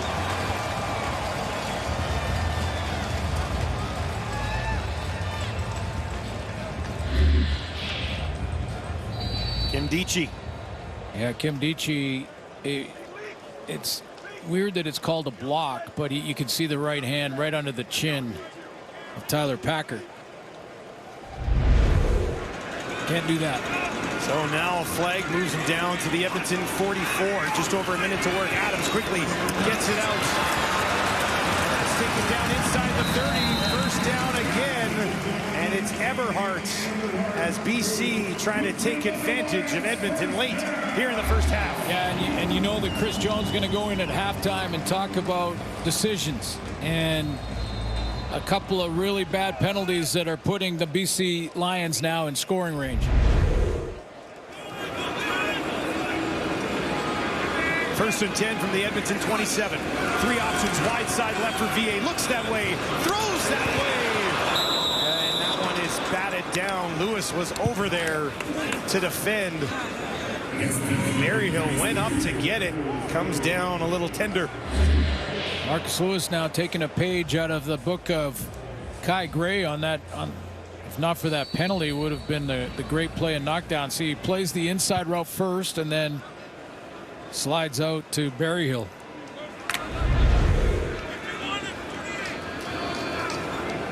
Second and 10. Vernon Adams 7 yards shy of a 200-yard passing first half. A ton of time in the pocket again. Now he's going to take off on the run down towards the 20, but he's stopped and taken down short of the first down marker. It was Anderson who managed to track him down, and that will bring up third down for the Lions. Yeah, two things here. One, Vernon Adams hesitates just a little bit. It almost looked like he saw the opening to run and then thought, you know what, I could still hit. No, I'm going to go. And that hesitation allowed Nick Anderson to then regroup, and good speed by Anderson big linebacker at 230 pounds to hustle and get one of the fastest running quarterbacks in the league. Chris Jones has told us that Anderson is probably not playing down south because he's short. 5'11". They like him bigger, but don't get me started. This guy's moving, man. There's a lot of guys that could or whatever get the big paycheck in our league. World class. John White knocks that one through. Give him 27 in a row and give the BC Lions a 1-point lead late here in the first half. Well, I was watching after that penalty in the end zone on the kick that Chris Jones was livid. I mean, and that lasted for the last 3 or 4 plays. Now, they get bailed out a little bit and just give up the 3 and now give up the lead. However, could have been worse. Could have been way worse. Yeah, could have been worse with a major because of a couple of bad decisions. A time count, a couple of penalties that put the Lions into field goal range.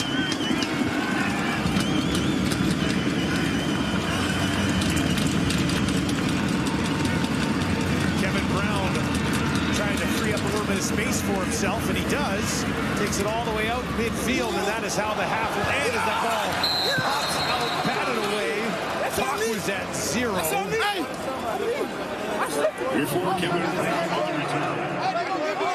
Patrice Rene in there as well. An interesting second half coming up here at BC Place. Edmonton trailing the Lions 13-12. Well, you know that guy's going to talk about penalties. He's going to talk about concentration, make sure that if the time clock is running out, get to it and snap the ball. Devon Cotoy back in the lineup and down on the sidelines with Chantel Chen. Javon, 3 receptions for 41 yards. You made a key catch as you guys got the field goal to take the lead heading into the second half. Your thoughts on the team's performance so far? My thoughts, I feel like we're off to a slow start. We got to pick it up in the second half if we want to beat a good team like Edmonton. I had a couple of key plays on that last drive, but we definitely got to pick it up in the second half. Now, you said that you guys got to pick it up in the second half. Edmonton is going to obviously come out very hungry because they want to get their first win of the season. What do you guys have to do offensively to keep this lead? We just got to stick to the game plan that Jordan put together. And even all 3 phases, we got to trust the man next to us and have trust in the coach's preparation all week. Appreciate your time. Thank you so much. Have a good day. Let's get you back to Kate Burness at the TSN Studios. And alongside Enoch Mwamba, Jim Barker, Milt Stiegel, we've got ourselves a 1-point football game on Thursday Night Football. And Enoch, you referenced this in our pregame, and you said, you know, if the Elks have a shot at winning this game, then they have to be disciplined. Well, lo and behold, at the end of the second quarter, this was rearing its ugly head once again. Milt, Chris Jones was irate on the sidelines at one point. I'm assuming he's irate again right now in the locker room. He's turned red. He's turning purple now. That's how frustrated he is, because as a coach, there's not much you can do. You can tell your players, you can fine them, but undisciplined play is just on these individual men who aren't disciplined enough right now. We see this right here. They're in a great position to score.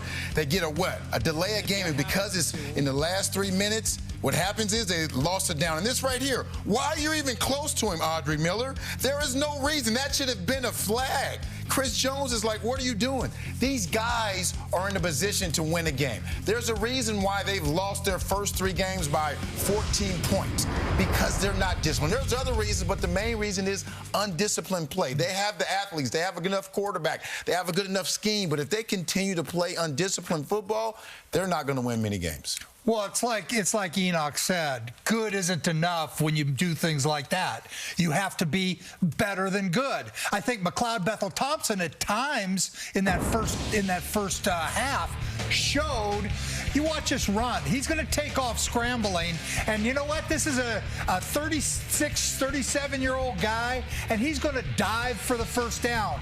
Great play action here, and they're able to get the ball into the seam to Mitchell for a big play. And then they come down. They've lost 2 linebackers. They lost their 2 inside linebackers, and he goes down and attacks where those linebackers were dropping.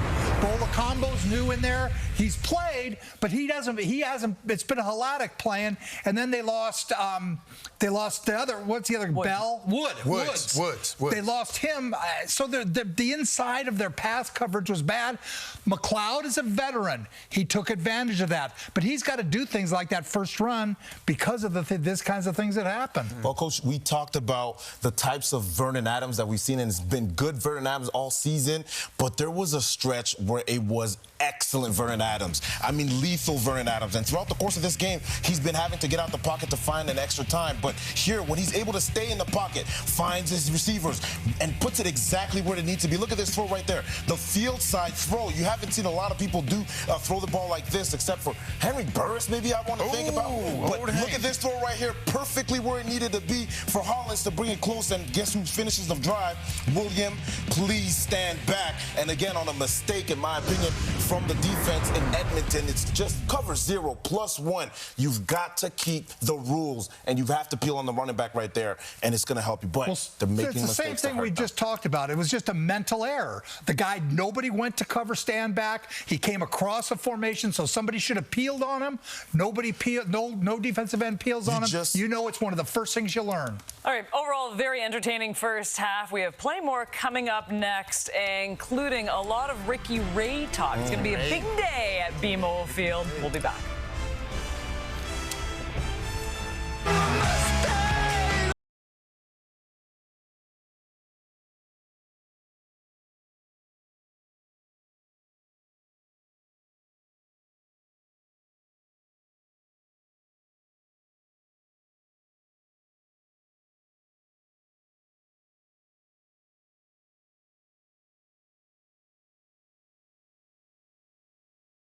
Is the perfect quarterback. We've been here before. We know how to deal with everything that goes on during Grey Cup week. The man hoisting the Grey Cup went all the way, Ricky Ray.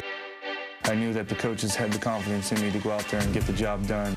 And the 2017 Grey Cup game goes to Ricky Ray. Ricky Ray, the first quarterback as a starter to ever win 4 Grey Cup.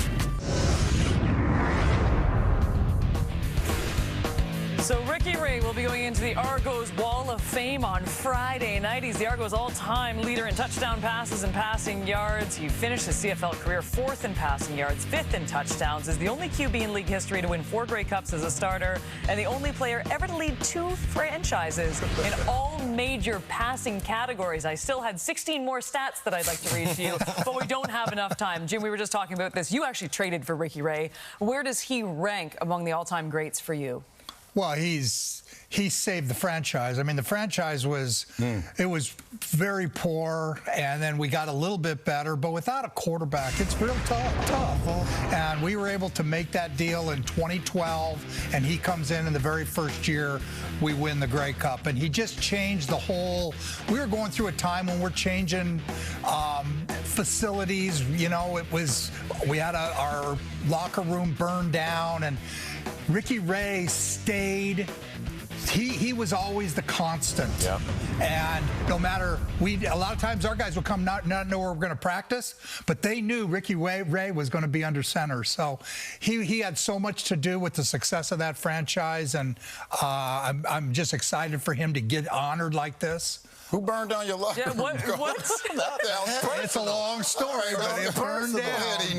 Man, I've never heard Let's go back to Ricky Ray. We'll talk about this later. But I mean, Ricky, he's the type of guy you gotta give him his flowers, and it's so awesome to see him. Like, he always had the poise, the calmness to lead a team, the leadership. And you know, I played against him in 2 different franchises. I remember like it was yesterday, 2017. We crossed over with Saskatchewan, and he beat us. He led his team to another Grey Cup, and so good for him to get his flowers. And I don't know where anybody who knows the CFL would put him in their quarterback rankings, but he's 1 through 4. If you don't have him 1 through 4, you don't know the CFL, and you're just hating on Ricky Ray. There's no reason to hate on Ricky Ray because he didn't say anything, and he was a quiet storm. He never talked. But he's 1 through 4 in everyone's list. And if he's not, you shouldn't be ranking quarterbacks in CFL history. It's about winning Grey Cups. He won 4. He won 4. As a starter every time. I mean, it's the MJ versus LeBron argument, right? What? Stiegel?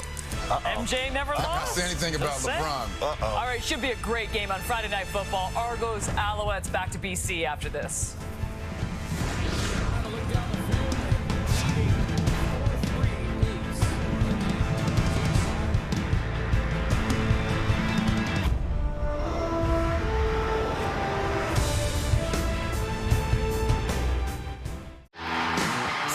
Canada Day long weekend with the CFL on TSN. Well, isn't that fitting? First, the Owls face the Argos. They've got it. Rasheed Bailey. Then the Bombers clash against the Stamps. To the far side, has a completion and a touchdown. And to cap it off, the Ticats take on the Red Blacks for provincial pride. Happy Canada Day weekend, everybody. It kicks off with Friday Night Football on TSN.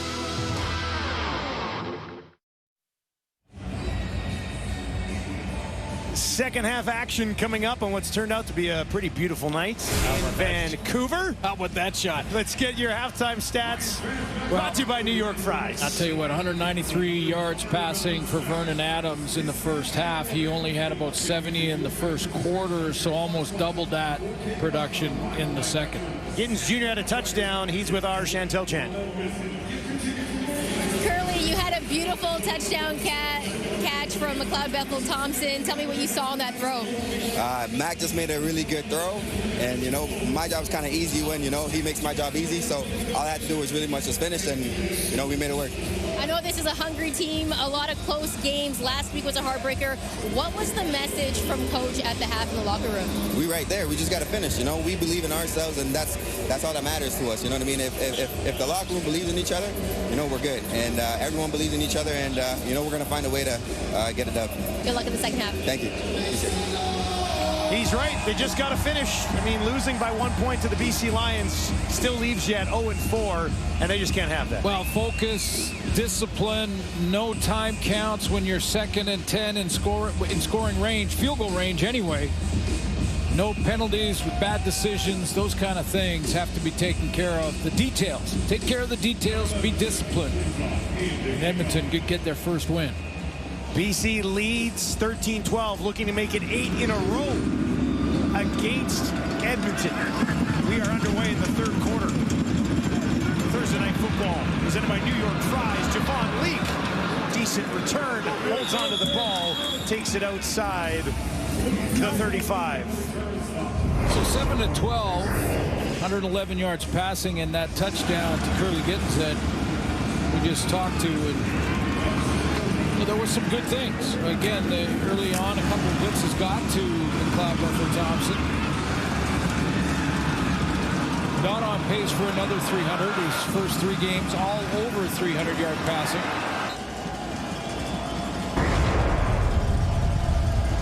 Edmonton starts on their own 37.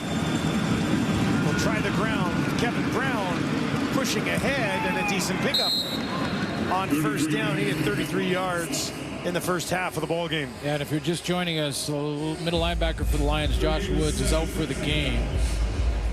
So Kevin Brown's going to need a little medical attention on the sideline as well. But for Edmonton to start with a run play right up the middle is...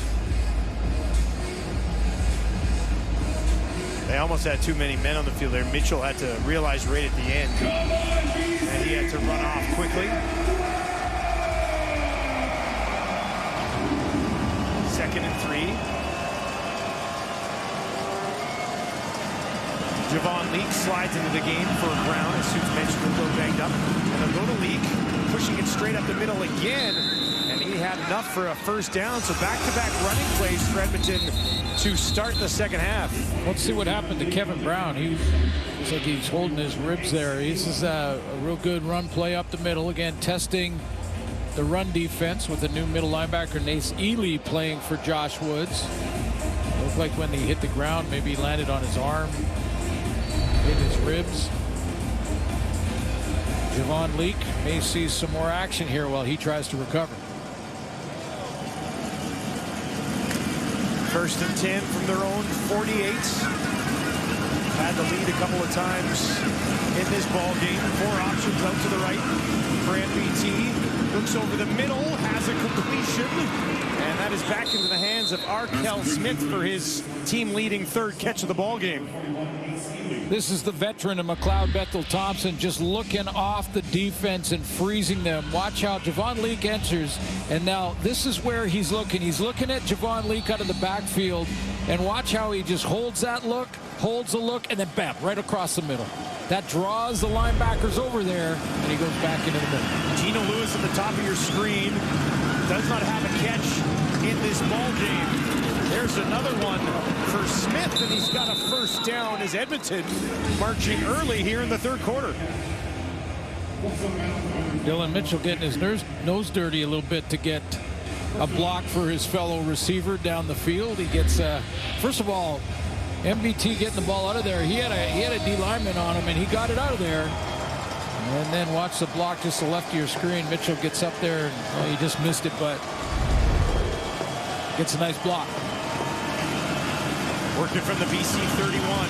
Tom Ethel-Thompson looking down towards the end zone, but he misses Gavin Cobb. Cobb found himself wide open in his return to the lineup, but they can't connect. Oh, man, he was wide open. You don't get these opportunities, especially against a good defensive backfield like the Lions have. This is a corner out from that number 2 spot, and wide open. And the reaction from McLeod Bethel-Thompson was, no, I can't believe I missed him. Come on. Had him wide open. Couldn't drop it in there. Instead, they face a 2nd and 10. More time. Now he's going to have to step up in the pocket. He's going to take off. MBT's got the first down, lunging ahead. Took a pretty good pop on the leg, but bounces right back up. And we've seen him twice tonight use his legs to pick up significant yardage. Well, and you know what I'm seeing from him tonight? A real sense of urgency. I mean, we had a good talk with McLeod Bethel-Thompson this week, and first of all, talked about his love for the game and how, you know, he loves the athletes in this game, and he's been in a lot of teams, on a lot of leagues, and his journey has been amazing. But Devin Brown checks back into the game. MBT over the middle, intercepted Deontay Evans. Evans takes it away and now goes down just inside the 15. A big drive for Edmonton, stolen away by the veteran Deontay Evans. The 18th interception of his career comes at a big time for the home side defense.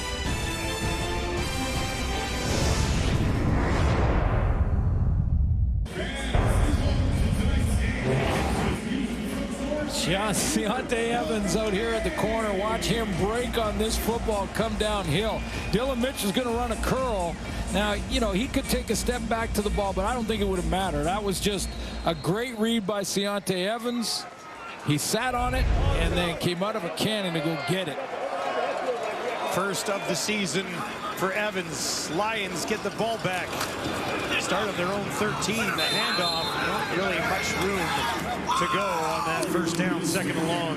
And I mentioned Ronald Kent playing for Deontay Evans at halfback off the top of the show, and that's Deontay Evans out at the corner. I think he's more of a natural corner, but boy, when he looks from that outside in. So McLeod Bethel-Thompson had the deep route and missed that corner that would have been a touchdown, and then was a little late on that throw. Deontay Evans took advantage of that. You can see the frustration building. 4th interception of the season thrown by MBT. 2nd one that was thrown inside the 15-yard line.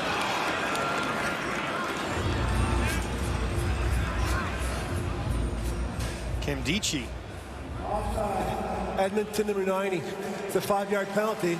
It's still 2nd down. It was 2nd and 9. Now it's going to be 2nd and 4 after the flag on Kemdichi, number 90. A major difference. Well, now he'll come out of the game and Achimpong will check in. Felt like Edmonton had him in a decent spot there. With that being said, VA's been working magic all night, almost at 200 yards already. 2nd and 5. Has some time down the field, and that is batted away. Purifoy, the veteran on the other side, slides in and times that perfectly. Yeah, we're seeing some DB play. Deontay Evans saw a couple plays by Gary Peters in the first half, and this time it's going to be Luchez Purifoy. We mentioned off the top of the show that Purifoy is, if this Edmonton Elks team is going to finally get that first W, their veterans have got to come up and make plays, and that's a big one, because that is sure hands as it comes out there with McInnes, and he got it out of there. McInnes just one catch so far tonight. He's been relatively contained, targeted 3 times, has 18 yards. Eberhardt with 4 catches, Hollins with 3, Katoy with 3 for Edmonton so far.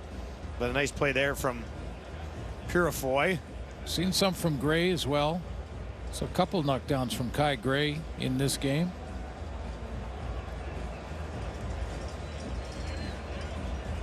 And that is Alfano again, who was hurt earlier in the game. In the first half, they had to tend to him, and I wonder if this is something popping back up from the previous injury. Let's get a look at it.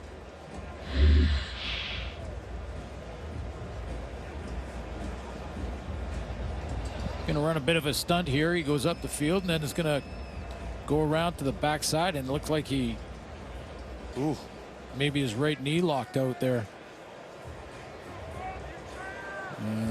Yeah. Well, he is up, and they will walk him towards the room this time. Last time he was kind of high-stepping and managed to work his own way off, but something's not right. Maybe we'll take a little bit more of a look at it. A good sign that he's putting weight on it, and a little bit of a limp, but if you're just joining us, we did see Josh Woods of the BC Lions defense carted off in the first half with what appeared to be an injury to his right leg. 3rd and 5. Flintoff gets this one away, and it's hanging up there forever. Finally, it comes down. He takes it just inside the 40, looking for some room on the near side of the field, trying to stretch it out. High steps his way out to about the 50. The BC Lions eventually strung it out, cut him off. We'll have more on McLeod Bethel Thompson when we return to BC Place on Thursday Night Football.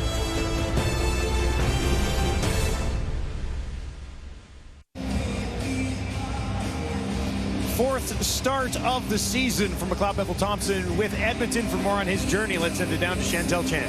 I had a chance to speak with McLeod Bethel Thompson earlier this week, and we talked about his stats last game, over 300 yards, 4 touchdowns.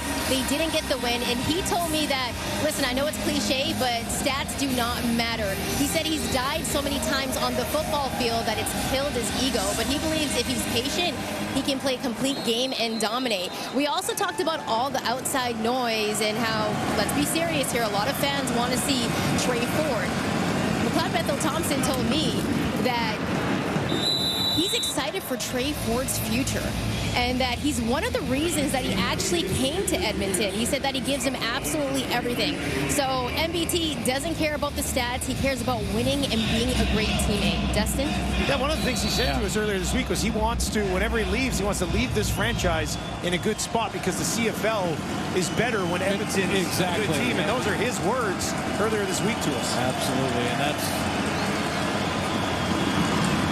2nd and 3 here, and that one behind Dylan Mitchell, and is off the body of Ciante Evans, who is hoping to maybe take home another one.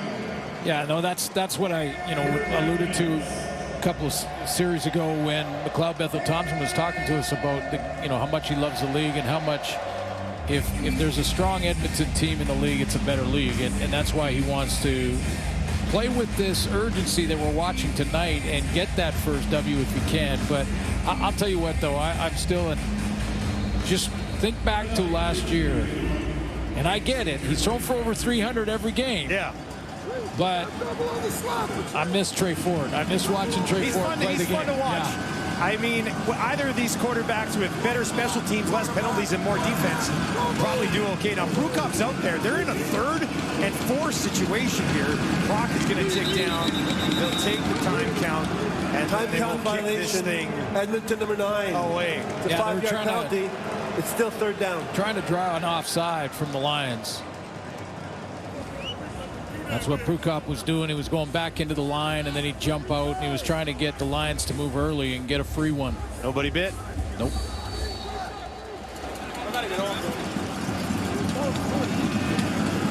So this time they'll kick it away to Terry Williams, who waits back on his own 10-yard line. BC about to get the ball back.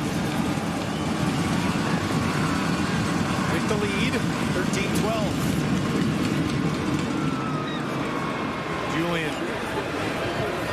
Lets this one bounce at the 5. This time he'll sit down right there. Williams picks it up, wrapped up immediately, and taken down. Julian pins him deep.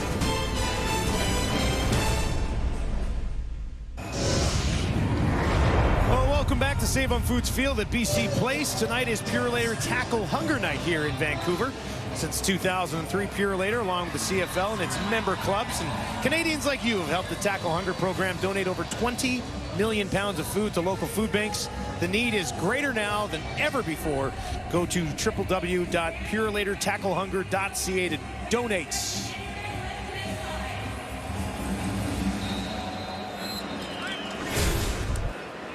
Here's a look at your next dates. Saturday in Calgary, and worked the way through the league. Absolutely tremendous program. Completion to Justin McInnes, just his second catch of the ball game. Well, both these teams got to continue to keep their running backs involved in the game. You get tempted, start thinking about throwing it on every down, and that's when things can go bad quickly.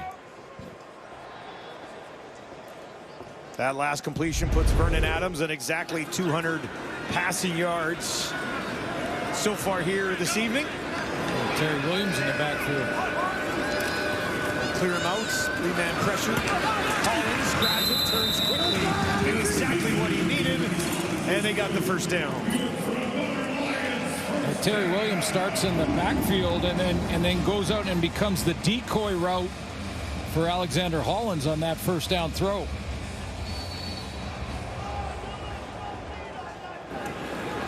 Williams back to the sideline now. We saw him similar setup in the first half a couple of times. Now Stanback checks back into the ball game.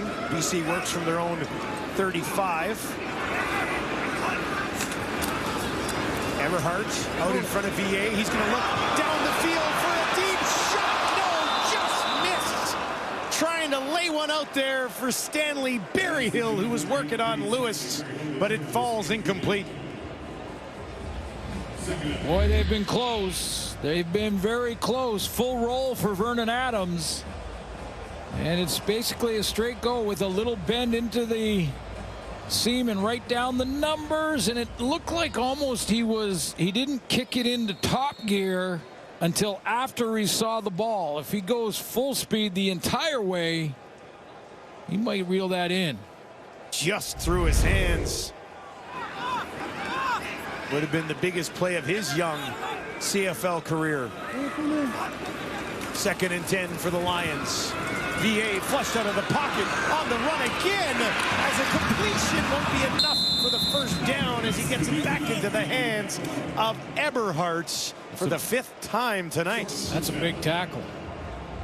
That's a major tackle right there, because there was a chance there for turning of the corner by Eberhardt to pick up. Like, he just needed a couple of yards. First of all, the scramble for Vernon Adams, and then he gets another yard and a half there, and they're going, or even a yard, but Lewis pulls him down. Big tackle. Second tackle of the ball game for Lewis, and 3rd and 2 on their own 43. Flintoft will be forced to kick it away. Leak slides over to his left, takes it cleanly just inside the 20. Nothing opens up here after a 54-yard kick from Flintoft.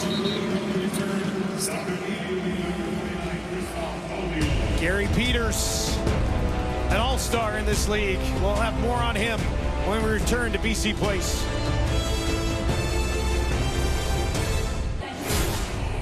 If you look up shutdown corner in the CFL dictionary, there's a picture of this guy, Gary Peters. And more on him. Let's send it down to Chantel Chan. It's Gary Peters' 6th season with the BC Lions, but he actually started off his career with Edmonton. And I asked him, do you ever circle that on your calendar? And he said he used to, but all the players and coaches that he was with while he was there, they're gone now. But sometimes when he's in Edmonton, he thinks, damn, they didn't want me.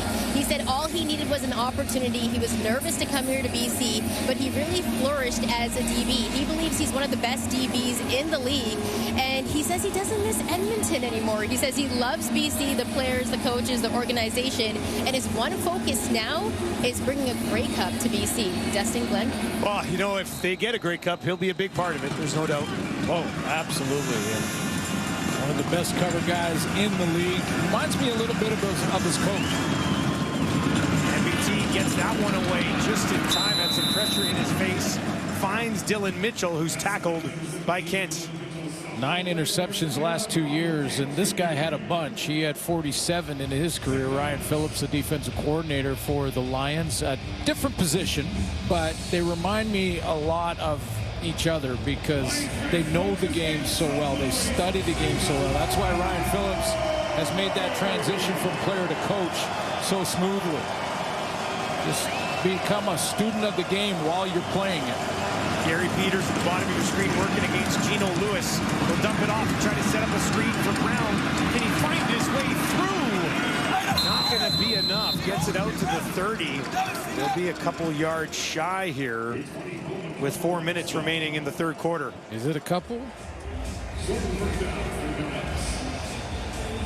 They were going to bring Pukop out. Yeah, now they've adjusted the first down marker to make it a couple. Yeah. 1.5.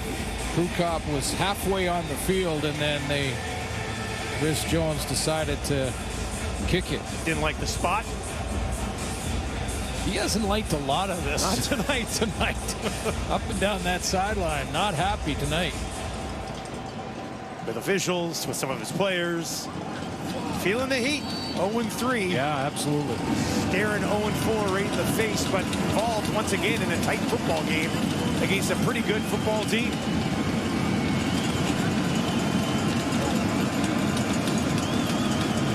Terry Williams waits. Julian kicks. Williams has to backpedal. All the way back, takes it just inside the 20. Flag on the far side as Williams runs right by it. And he's forced out of bounds on the far side of the field. Josiah Shackle in on the tackle there for the Elks. During the return, the legal block, BC number 20. It's a 10-yard penalty. It's going to be first down for BC. Here's Vernon Adams on his new running back. It helps, you know. Last year we went from, you know, teams knowing we're going to throw 85-90% of the time, you know. Now this year with a guy like him, I can hand it off. He gets us into 2nd and 4, 2nd and 5, 2nd and 6, 2nd and medium. You know, they have to play honest. You know, they have to play the run and the pass now on first down instead of just only rushing 3 and dropping 9, you know. So it helps a lot having him here for sure. 7 carries, couple of catches, touchdown tonight for Stanback. But not the Stanback of old quite yet. He's getting there. 2.5 to play, quarter number 3. 1-point ball game. Berryhill turns it upfield, first down, takes it outside the 20. Berryhill had this kind of game last week against Winnipeg where he dropped the first one. And it was a tough one, but he dropped it and then went and caught the next 4 targets his direction, and Vernon Adams going right back to him. They like him on special teams as well. 1st and 10 for Vernon Adams and the Lions on their own 22. Edmonton will bring some heat.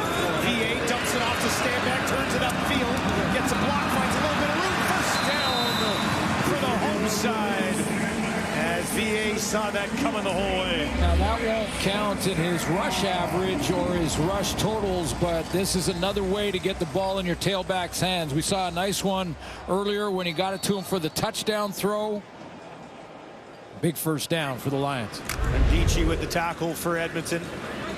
Takes BC out to their own 35.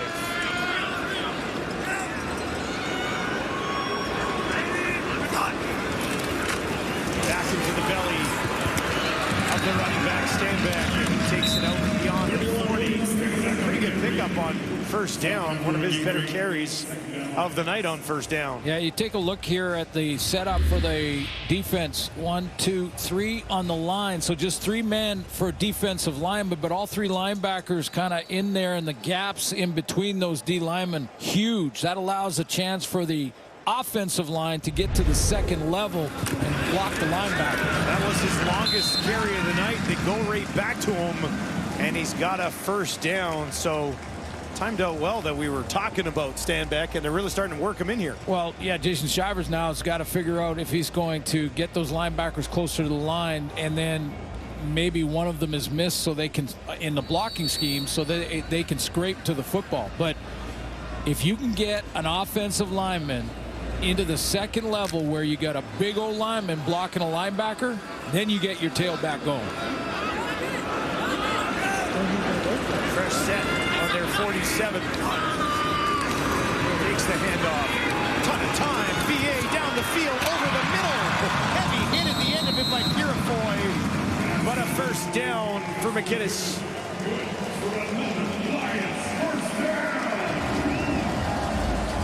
Took a hit there. Did he ever?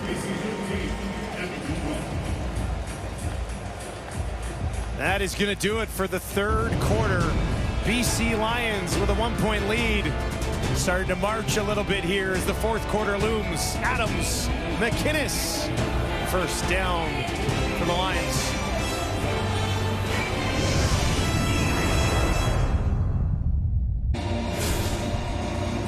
1-point ball game as we had set for the fourth quarter, and the BC Lions with the lead starting to get Stanback going a little bit. Well, you get the running backs going for both teams, but you know what I mean when I talk about the offensive lineman getting to the second level and to a linebacker. So if we were to just hypothetically play that part, why don't you be the old lineman? Okay, I'll be the old. So you're the old lineman. I'm a linebacker. You see, big on linebacker, second level. Now we got a chance. Right, this is what you do, right?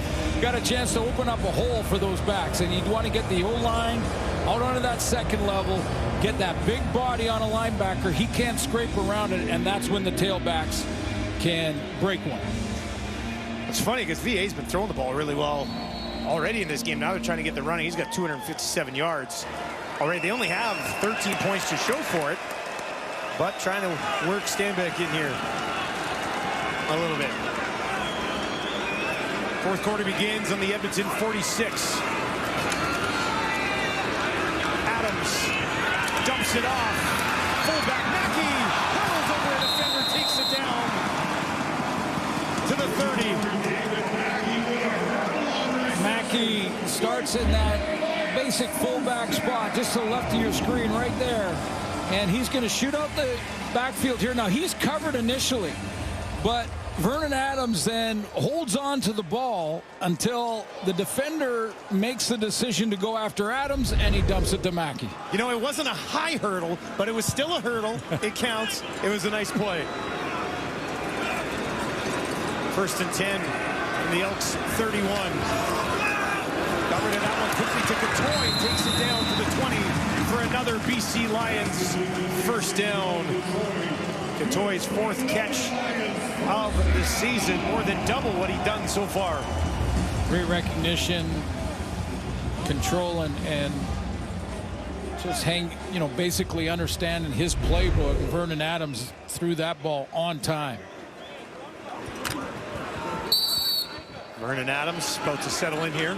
Has not been sacked tonight, was not sacked last week, was not sacked the week before. He was sacked 6 times in week 1, but they kept him clean since. In the pocket again, looking to the far side of the end zone, and it was Hollins working against Lewis. Tried to go back and get it, but could not get his hands on it.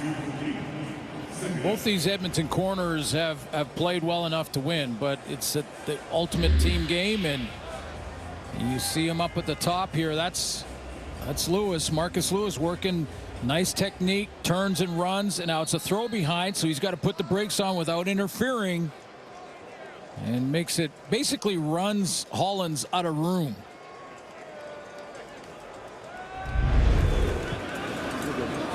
dominant play at both corners. Been very good tonight. 3 options to the right for Adams, 2 to the left.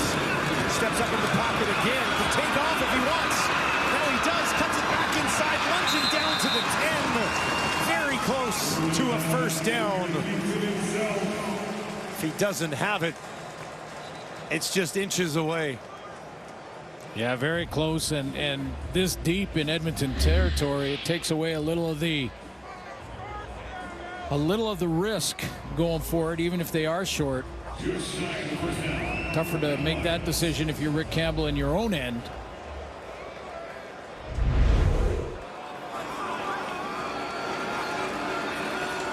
Ninth play of this drive. Adams goes to the top of your screen. Mackey will slide in. He's been handling short yardage here. 3rd and inches. Mackey takes it, finds some room towards the 5. Pops out, and it's knocked out of bounds. Who touched it last? A discussion from the officials. Niles Morgan says it was him, and the officials seem to agree. What a play by the Edmonton defense. Mackey wants to take this wide, and he's got the edge. Now, does it Purifoy? No, it's a corner. Kai Gray coming up, putting the helmet right on the football, and that, I believe, was a clean touch out of bounds. Looks like it's Edmonton's ball when we return to BC Place. Welcome back to Vancouver, everyone. And Edmonton gets the ball back on their own 4-yard line after the fumble by Mackey. MBT quickly gets this one away, and look who it is. Eugene Lewis for the first time. Let's take another look at that turnover. Yeah, David Mackey trying to get outside, and he does. But this tackle from Kai Gray right on the football, that's helmet to the ball, and you actually teach that to try and target the football, and that'll bounce out against anybody. And it was Luchez Purifoy who knocked it out of bounds. Heads up play. We talked off the top. If they got to get that first W, their veterans like Purifoy have got to step up and make the key plays, and he made one there. Rare smile from Chris Jones tonight. His team finds himself in this ball game once again. 2nd and 4. Over the middle. Wide open. Completed to Gittens. Tried to cut it back at the 30. Taken down. Flag on the play. Is that a face mask? It looked like a face mask to me. Boy, that gets... Major foul, face mask. BC number 1 will go up 15 yards from the end of the play. First down for Edmonton. Boy, that's good time for McLeod Bethel Thompson first, and because he's got crossing routes, he's got to get that extra second to throw it from there. A little play action helps, but nice throw to Gittens, and then Gary Peters, that's the accidental. He let go of it immediately, but the accidental is the same as intentional. It's a penalty. After the attack on that penalty, 37-yard pickup for Edmonton. Out into the flats. Smith taken down. Penalty too. Another flag as Rugamba crosses the line. Oh yeah, that's another one for sure. And the first one, the Gary Peters. Major foul, unnecessary roughness. BC number 33 will go up 15 yards from the end of the play. First down for Edmonton. Yeah, Gary Peters was an accident. This is a bad decision. Gumba had to know where he was on the field, and this is definitely unnecessary roughness. The correct call by the official around the neck and throws him to the ground. Plus territory, just like that. 5th catch of the game for Arkel Smith. 70 yards leads the team. Edmonton already on the BC 36. MBT out to his running back, Kevin Brown. He's got a first down, takes it down to the 25, so a penalty-aided drive. But Edmonton is looking to get the lead back with about 10 minutes to play in the ballgame. Yeah, one time I thought when they went to the bench, McLeod Bethel Thompson was talking to Trey Ford, and it looked to me like Ford was talking about his back out of the backfield. That if you don't see anything, especially with 3 or 4 man pressure, your back is out there. Kevin Brown is available in the check down. Bethel Thompson, over 200 yards passing. This time they'll dump it off in behind him. And it's Giddens, tripped up by Ciante Evans, but a decent pickup on first down. Just think about how quickly things change. I mean, you are down inside the 10-yard line of the BC Lions. I mean, a fumble, tipped out of bounds, and bang, they're in plus territory here. That was a 9-play, 96-yard drive that BC was working on. All that work for 5 minutes and 50 seconds disappears like that, and look where Edmonton is now. They're inside the red zone again, where they're over 90% efficiency on the season. Timeout, Edmonton. Eugene Lewis is not happy with the coaching staff not getting that play. It looks to me, I'm speculating a little bit here, but it looks to me like that play didn't come in time, and Eugene Lewis went over to the bench and said, guys, remember the time count when they were down in the same area in the first half? Yeah, and they didn't call a timeout. Didn't call a timeout, didn't get it done, and then that's Jarius Jackson calling it. He's upset too. Just concentration, focus, take care of your job first. Second and 3. Field goal would put them on top, but they want more. Pressure coming. MBT gets it away, has a completion. Gavin Cobb, and a big catch for Cobb in his season debut. Well, I'll tell you what, that to me, with McLeod Bethel Thompson throwing into that pressure, maybe his best throw, because this is blitz off the edge, and we saw Patrice Rene tattoo McLeod Bethel Thompson in the first half and didn't get it out of there. It was a sack. He threw it into the teeth of this blitz and completed one. He knew he couldn't block him again, threw him into the teeth and completed it. Took the hit to get it done. That was Rene again.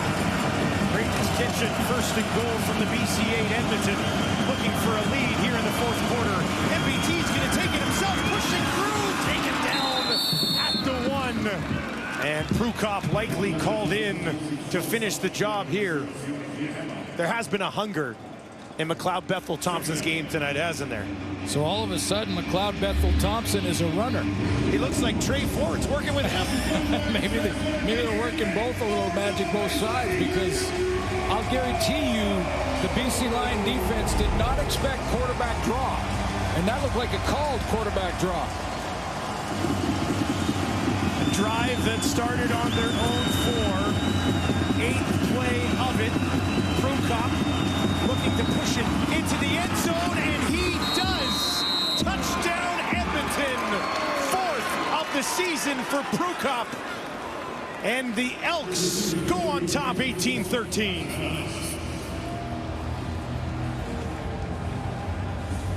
That's how quickly it can turn, especially in the fourth quarter, late in games. At a 1-point game, the Lions on the doorstep, and in literally 4 minutes, Edmonton crosses the goal line. 8 plays, 106 yards later, 2 big penalties also aiding that drive, and the play of the drive to me is when McLeod Bethel Thompson on second down. The previous play is under automatic review by the command center. On second down here into the teeth of the blitz, completed that one for first down. Command center is going to review this last touchdown from Prukop. Sure looked like he was in, but let's take a look down the line here. Well, they automatically review all the touchdowns to take a look. They don't usually announce it, though. Well, it was ruled a touchdown on the field, so you saw him get pushed back out of it, but the initial push, unless the command center can see some definitive look, they can't see the first look because of that pile, so I don't think they'll see enough to overturn anything here.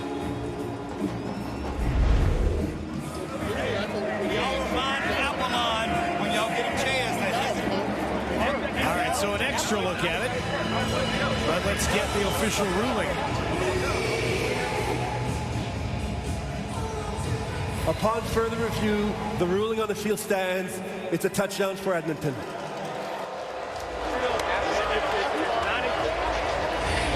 All right, Edmonton gets the touchdown. They have a 5-point lead. They are going to stay on the field and look to tack on 2 more. Looking for a 7-point lead. Excellent decision. Bethel Thompson quickly to his left. Throws it up for Geno Lewis, and it's picked off on the near sideline by Peters. Take it for Gary Peters. Could look for 2 here, and he's going to go all the way out, staying on his feet at the 30, and they finally take him down. Look who it is. It's Geno Lewis, who got back up, tracked him down, and finished it off. Edmonton's lead stays at 5. Good play by Peters.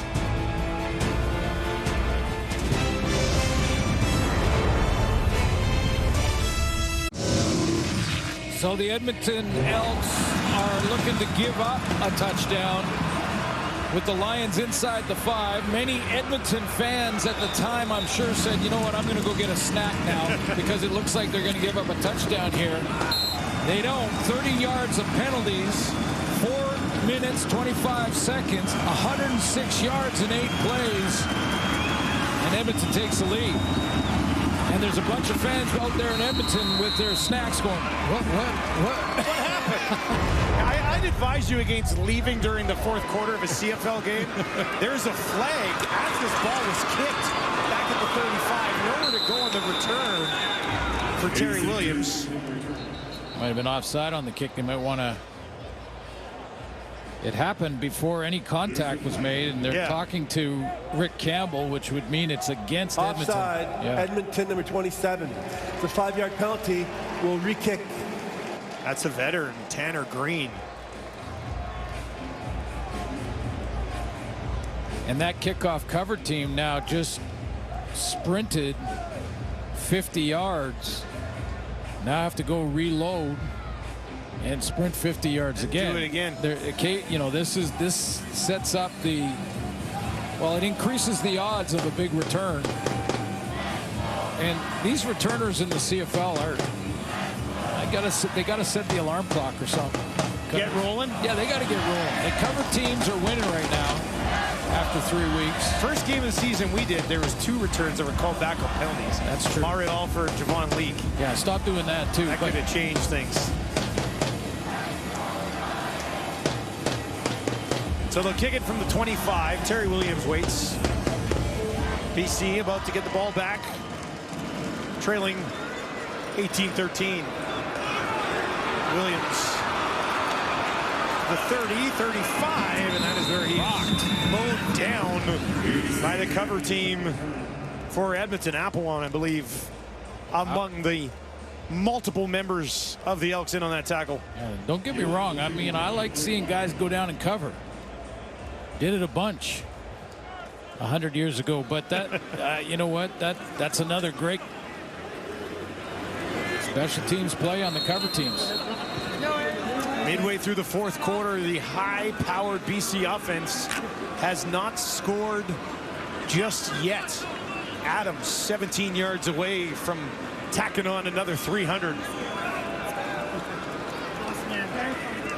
Drive starts in their own 35. VA quickly over the middle. That's his fullback, Mackey. And he's got it for about half of what they need. Well, that'll help David Mackey. He fumbled that ball down inside the 5. That'll help him shake that one.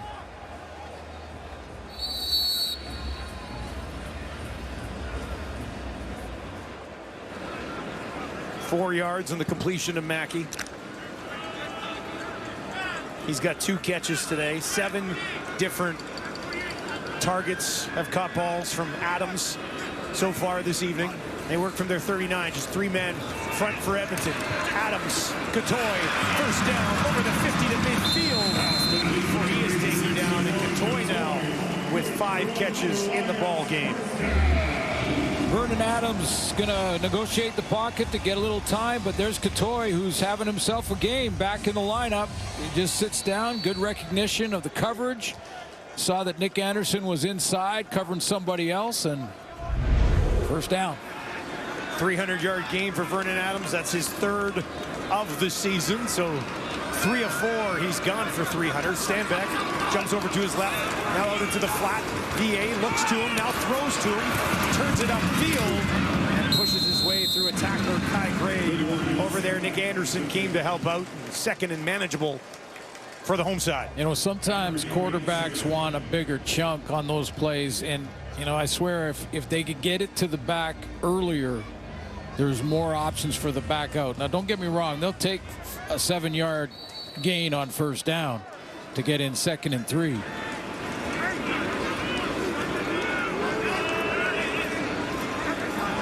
VA stand back again. I think so. Decent push right at the very end. Might be spotted just shy of the first down. Rick Campbell wanted a timeout there. Stop it. Ran down the official to get the timeout. Timeout, BC. See Vernon Adams saying an inch, maybe 2. And that's it. I mean, the end of that football, the tip of that football is almost there.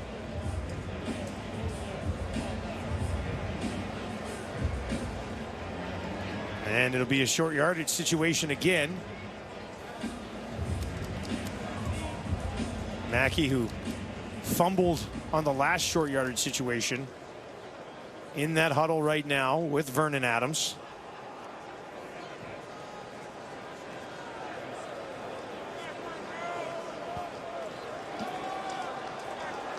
Timer, please reset the clock to 4 minutes, 30 seconds. 4-3-0, please. They're going to tack 11 seconds back on the game clock. A little bit of an interesting, you know, storyline over the last few weeks for short yardage here for BC. Mackey needing just inches, grabs it, pushes ahead. He's got it this time. Hangs on to the ball. First down, BC. Rick Campbell was, I wouldn't say criticized, but there were people questioning whether or not Vernon Adams should be the short yardage quarterback and take that extra hit when they're in these situations. And you know, he said they do it in other leagues, and Vernon Adams, I'm sure, wanted to do it as well, so that's part of it. But I like what they got going here with that direct snap to their fullback in David Mackey. Less than 4 minutes to play. BC trailing by 5, but putting together a drive here late. Stanback now out in the slot to the left of his quarterback. Adams with time, in trouble trying to get away, and he'll get positive yardage before he's taken down by Eric Black. Thought for a moment somebody finally got to Adams behind the line of scrimmage, but he had other ideas. Yeah, he had to really grind for those extra couple of yards. It looked like he was caught in the backfield.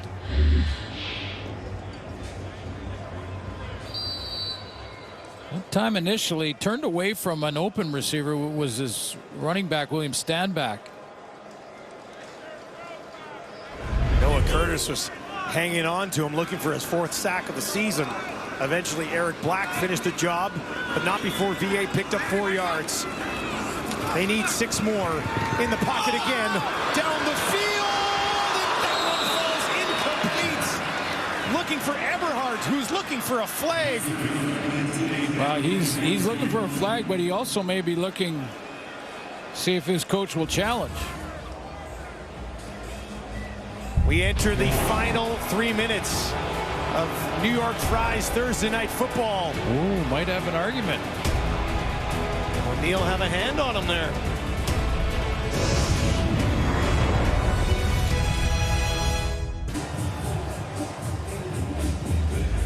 There's Eberhardt, and this is a corner route. Rick Campbell has challenged that this is pass interference. There was no flag on the field.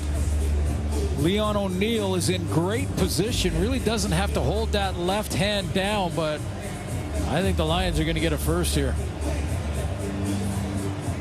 Let's go to the call. Upon further review, the ruling on the field is overturned. We have defensive pass interference. Edmonton number 32. It's going to be first down for BC at the 5-yard line.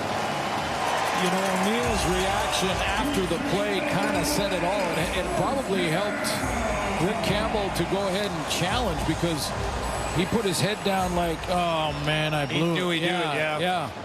And you're right, he was in a good spot. Just put that hand up. Yeah, he was in great position, running step for step with him, but can't hold down an arm like that. Another rookie in this Edmonton defense. Had a nice start to the year. That one stings. BC. First and goal from the Edmonton 5. Stanback stands next to his quarterback. VA looking to throw out of the pocket. Now he's going to run it towards the end zone. And he's in. Touchdown, Lions. They go back on top. Vernon Adams Jr. does it himself.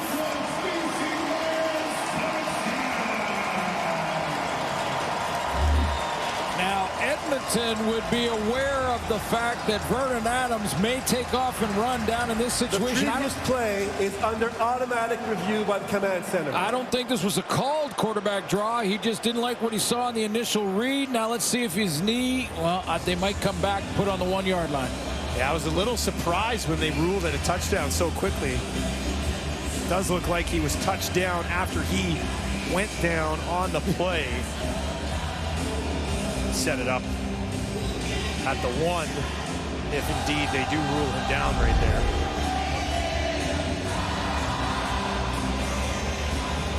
Seemed pretty clear. Not sure what that signal is. Upon further review, the like ruling crazy. on the field is overturned. The ball carrier was down at the 1 yard line. It's going to be second down at the 1 yard line. Crowd doesn't call. No, they don't like it, but it's a correct call. They did get it right. And now back into the hands of Mackey. Looking to get that lead, pushing through. Touchdown, BC. Flag on the near side of the field. But is that against the Edmonton defense? Often is against the defense, but there's redemption for number 34. Offside, Edmonton defensive line. The penalties declined. The result of the play, the touchdown. David Mackey fumbled about 10 minutes ago that led to an Edmonton touchdown drive, and they took the lead off it. Boy, that helps you sleep at night. When you make a mistake and you lose the ball, or you make that one bad penalty or whatever it is, but you come back with a big play before the game's over. That helps you sleep at night. Now, McLeod Bethel-Thompson still has time. Lions will go for 2, looking to take that 3-point lead. Adams, will he take off again? Can be flush out of the pocket. There's a penalty flag for holding as he takes it to the end zone. But this will be coming back. Yeah. Holding BC number 59. It's a 10-yard penalty. We'll redo the convert. Yeah, there's no question. Kent Perkins is one-on-one here, and he is going to get the holding call. It was Elliott Brown right there. Well, some good, I won't say acting, because it was holding. Embellishing, maybe a little. Helped the call. Yeah, slightly. Assisted the call. All right, so they have to stick with their decision to go for 2. This takes them back. Looking to go up by a field goal. 3 options out to the right for Adams. Spins away, felt some pressure. There's a flag on the near side of the field. Adams with time. Back of the end zone, trying to drop it in there, and he does. Berryhill. He's got it. Flag pending. Lions on top by 3. Yeah, the flag is in the secondary, which would indicate it's probably against Edmonton. And Rick Campbell is motioning to decline that penalty.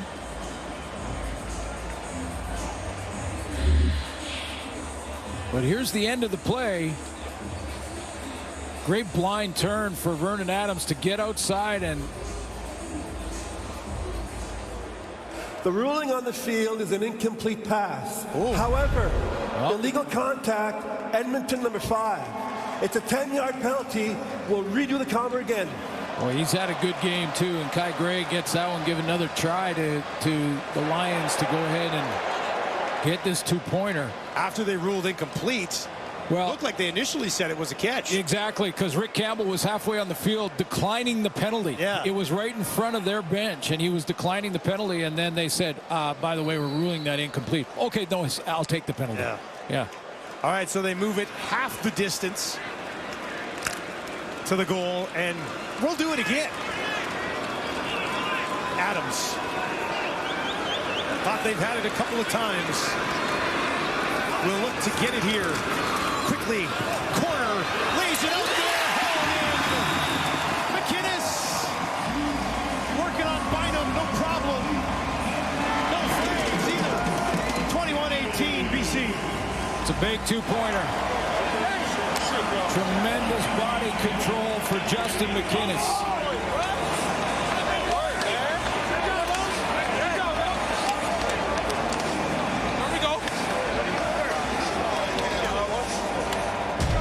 Third time was the charm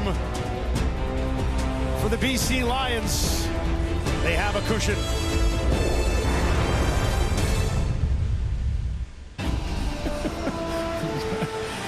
How do you like some of our scenics in Vancouver? It's nice here. I'll just say it's beautiful down here. Okay, what you want as a quarterback is a chance to have enough time and the ball in your hands. They kick it away from Leak. It'll be taken by Cobb. Cobb on the far side of the field. Decent return. It really was. And let's go back to the two-point convert because this is tremendous body control. Justin McInnes is 6'5", about 215, and he flips his hips there. He would have lost sight of the ball for a split second, then had to find it again. Watch him flip his hips, find the ball, and then track it down and right on the fingertips pull it in. That's a monster catch. Makes it a three-point game. And to win, McLeod Bethel-Thompson needs to score a major. Edmonton has dropped some close ones already this season. MBT down the field. Dylan Mitchell missed him. Looked for a big chunk right off the bat. Can't find him, and it's 2nd and 10. Now, offensively, though, you know, I said to win with over 2 minutes is plenty of time, but to win they need the major. But they're not, you know, I think you think field goal range first. You can extend the game into overtime depending on what's left on the clock. Mitchell had gotten open there. Yeah, he did. 2nd and 10.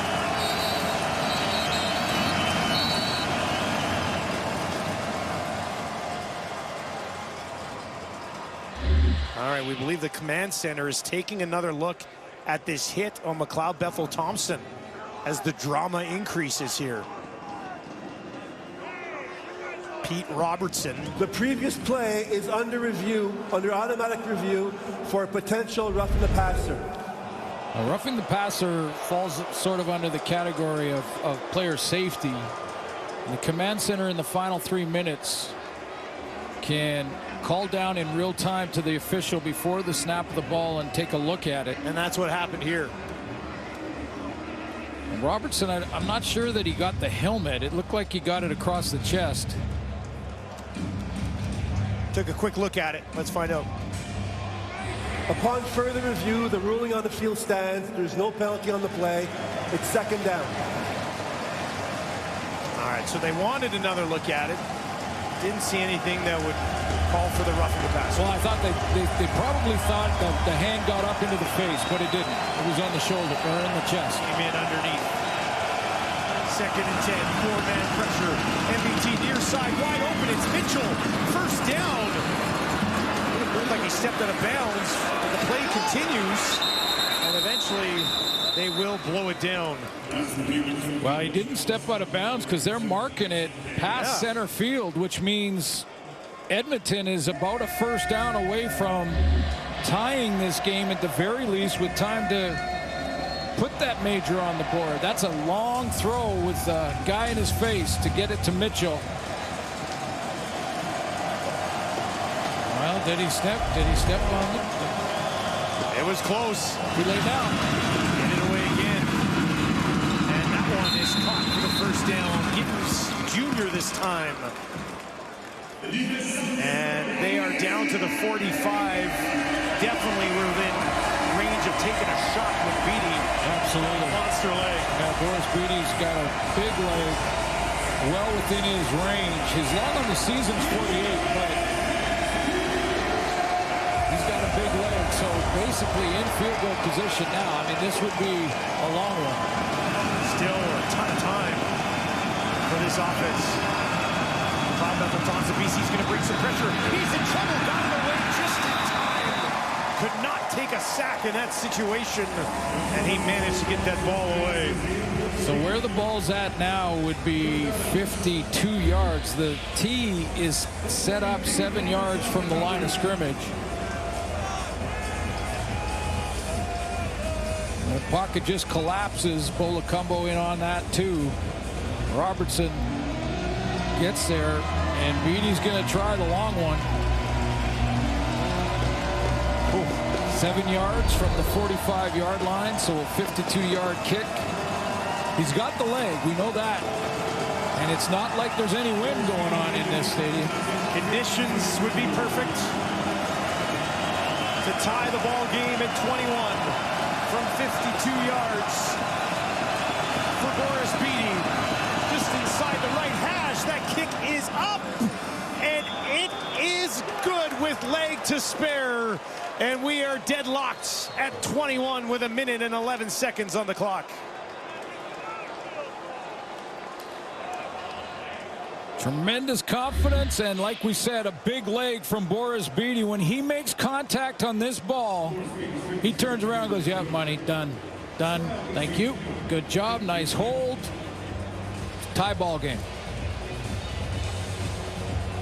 And still 71 seconds for Vernon Adams, who just happens to have the most accurate kicker in CFL history on his side in Sean White. Another thrilling finish here in the Canadian Football League.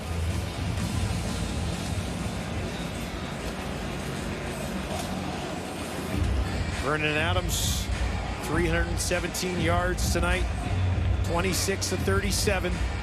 Terry Williams back to return. Now, do you kick it away from Williams over towards Mackey? Well, I think the way they're going to run it is Williams will try to track down this kick no matter what direction they try to do it. Mackey's there to be his lead blocker. Beatty drops it in there. Williams takes it at the 5. Mackey in front of him. Williams tracked down shy of the 30. Eric Black on the tackle, and Vernon Adams gets the ball with 64 seconds remaining, looking to take his team to a 3-1 start to the year. 11 career winning drives for Vernon Adams. This is something he's very familiar with. And there is time. Needing just a field goal. He does not need to be rushed. There's time for a 2-and-out defensively, and to get the ball back. Good point. Well, don't go anywhere. I mean, it's a Thursday night. What are you really doing anyway? Settle in and join us the rest of the way on this one. Adams in trouble. Gets away from Brown. Now takes out Vernon Adams. Look at that first down marker. He'll slide after picking up about 7. Well, good decision for Vernon Adams. Even though he's a little short, he doesn't take another big hit, but also stops the clock. That play took 6 seconds. They gave him 8, 2nd and 2. Stand back, stands in to the left of his quarterback. VA gets it away quickly.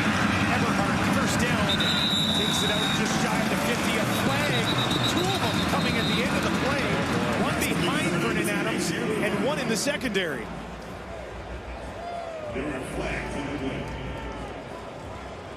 Well, I think if major foul, face mask, Edmonton number 45. We'll go up 15 yards from the end of the play. First down for BC. Sometimes when you're in a rut and you're digging a hole, you just got to stop digging. That's your first step, and it just compounds. And now the Lions could technically run 2 plays, running plays, and attempt the game-winning field goal. Sean White warms up in waiting on the sideline. 9 penalties in this game for Edmonton. This one was a big one. Adams trying to find some space. Taken down by Morgan. And Brown both there. And that'll bring up second down. Just, you know, there's been a handful of this type of thing at the very worst time for Edmonton. And this is just, again, this is an accident. This is Morgan trying to make a play, working his butt off, trying to get there, and he just by accident grabs the face mask. Clearly a penalty.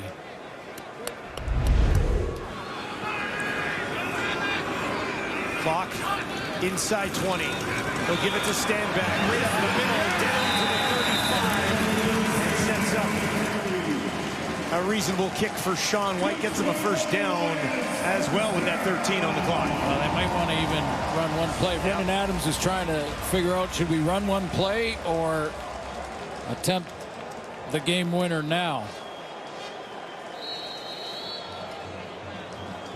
Well, the whistle is blown. Oh, they'll just run it down and then call the time. Yeah. And call the timeout. Yeah.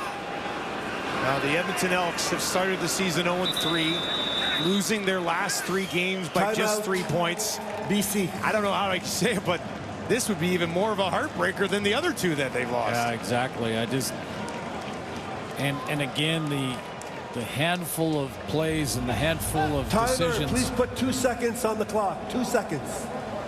Now there was an errant snap earlier that Flintoff didn't handle, and this is a challenging kick. I mean, Sean White is money, and he's been that all season long. But whether it's Beattie going the other way or Sean White going this way, right now those goalposts look like a postage stamp. A postage stamp is something you put on a letter years ago. Sean White has hit 27 in a row. A 42-yard field goal to win it! And he does! A winner for White! And the Lions take it 24-21. What a finish at BC Place as the Lions go to 3-1 for the 3rd year in a row. And the Elks drop to 0-4.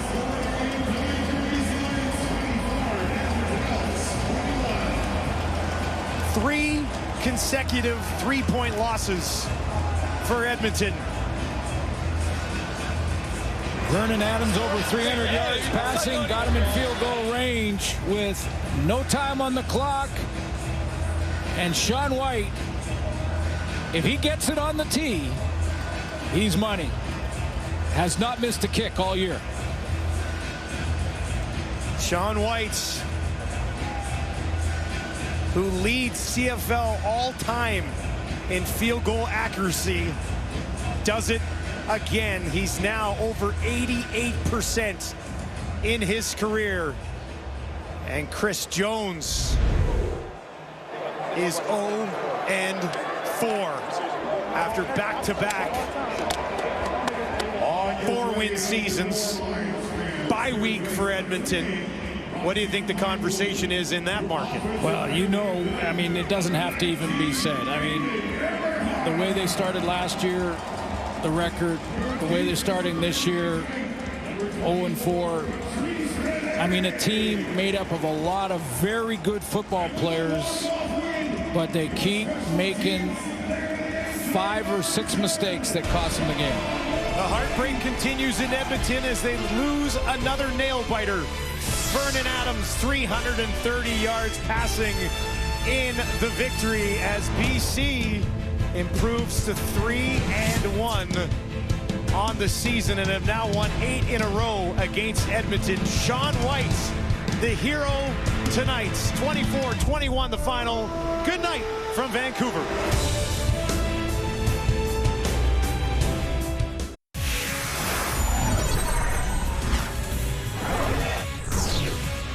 there, Canada. Welcome inside SportsCenter. You know Kara Wegland. I'm Lindsay Hamilton. Let's start with some Thursday night football. The Elks and Lions going head-to-head. These two teams with different starts to CFL year so far. The Elks searching for their first win of the year after an 0-3 start. Meanwhile, the Lions trying to pick up their third straight win.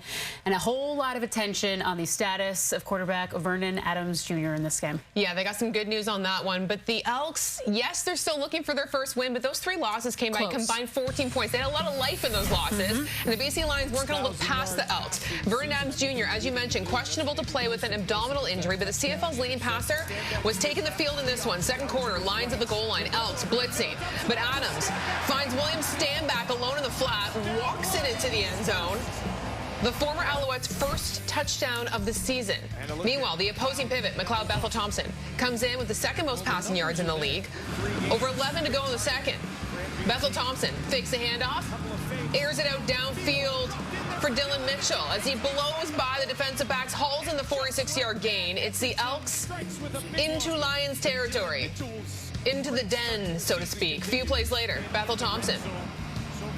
This time, going to get it to Curly Gittins Jr. for the score. The Wilfrid Laurier alum's second touchdown in 4 games this season after just 1 in 10 games with the Argos last year. Let's take you to the third quarter. Elks down a point. Bethel Thompson throwing off the back foot in the red zone, picked off by Seontae Evans. Bethel Thompson's 4th INT of the season. And then afterwards on the bench, as you can imagine, he's not happy about it. Takes it out on the tablet. There goes the tablet. The poor tablets. Fourth quarter, Lions now in the red zone. 3rd and inches. David Mackey sees the lane, but he fumbles inside the 5-yard line. Oh my goodness, the ball goes out of bounds. Last touch by the Elks as both teams exchange red zone turnovers. Elks head coach Chris Jones very excited about it. However, the Elks able to convert as Dakota Prokop comes in to punch it over the goal line, crosses over on the second effort. His 4th TD from the ground, and that puts Edmonton ahead. Could it be their first win? Under 3 to go, Lions on the goal line. Mackey redeeming himself, puts the Lions back ahead. They successfully went for 2, giving them a 3-point lead late in this one. Now, after the Elks tied the game on a field goal, BC with a chance to win it. 2 seconds to go. Sean White from 42 yards out. Oh, Edmonton is going to have to wait another day. BC winning this one to improve to 3-1 on the season. 24-21 is your final. So the Lions have now won 8 straight games against the Elks. Edmonton falls to 0-4 for the 2nd straight season. They didn't win their first game until week 11 last year, if you remember, while these two will meet again in week 10. With much more, let's say hello to Kate. And alongside Enoch Mwamba, Jim Barker, Milt Stiegel, and the BC Lions keep rolling. They moved to 3-1 on the season. VA was great. Sean White is automatic. But we have to talk about these Edmonton Elks, unfortunately. So they're now 0-4 in the season. They're going into a bye week. And Milt, I know you're going to touch on it, what may happen to this team a little later on. But first, let's just start with this game. And once again, Enoch, it's the same thing we said before it started. They have to be disciplined. And they're undisciplined in this game and now suffer their 4th loss. It starts with discipline, Kate. It starts with discipline. This is a good BC Lions team. You talk about VA. You talk about the rest of this BC Lions team. You cannot shoot yourself in the foot, and you cannot allow yourself to put yourself in a situation where VA has the ball down the stretch of the game for the game on the line. And so the Edmonton Elks, in my opinion, just didn't have enough, didn't do enough. And even when they did, look, mistakes like these, having a face mask down the stretch of the game is not going to get you the W in BC against such a good team. Well, this game, to me, goes back to the end of the first half, and they have the ball second and 10, and they take a delay a game in the last 3 minutes, which means you lose the down. They now have to punt it.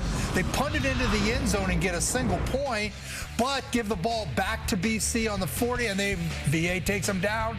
They kick a field goal to take the 13-12 lead. How many of these kind of mistakes can you continue to make? And it's always something different. You get to delay a game, that's the quarterback can see the clock. So is it on the quarterback? Did the coach not get the call in? It's just, they just do things that are just not going to allow them to win games. And where do they go from here?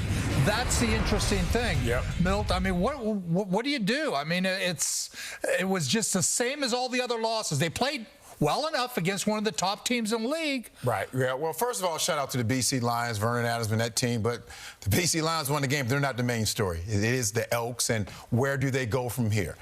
They're going into a bye week, and we're not in the business of seeing anyone get fired. That's not what we want to do, or seeing players get released. But this team has to make changes. And it's not just what they've done this year. It's what they've done over the last basically 2 years and 4 games. They haven't played well. They haven't won many games. I know I hear you guys saying, well, they've playing better this year.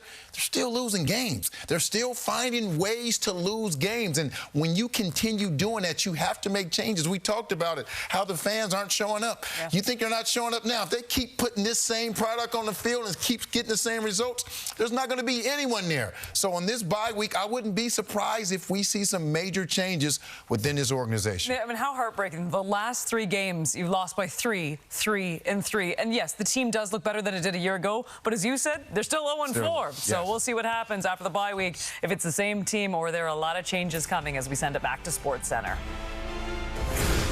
All right, thank you very much. With that, let's take a look at your CFL standings. Saskatchewan remains the only undefeated team in the West. The Argos and Owls still unbeaten in the East. Hamilton still looking for that first win. They didn't win their first game last year until week 5. But with more on this Thursday nighter, let's head down to Chantel Chan with Vernon Adams Jr.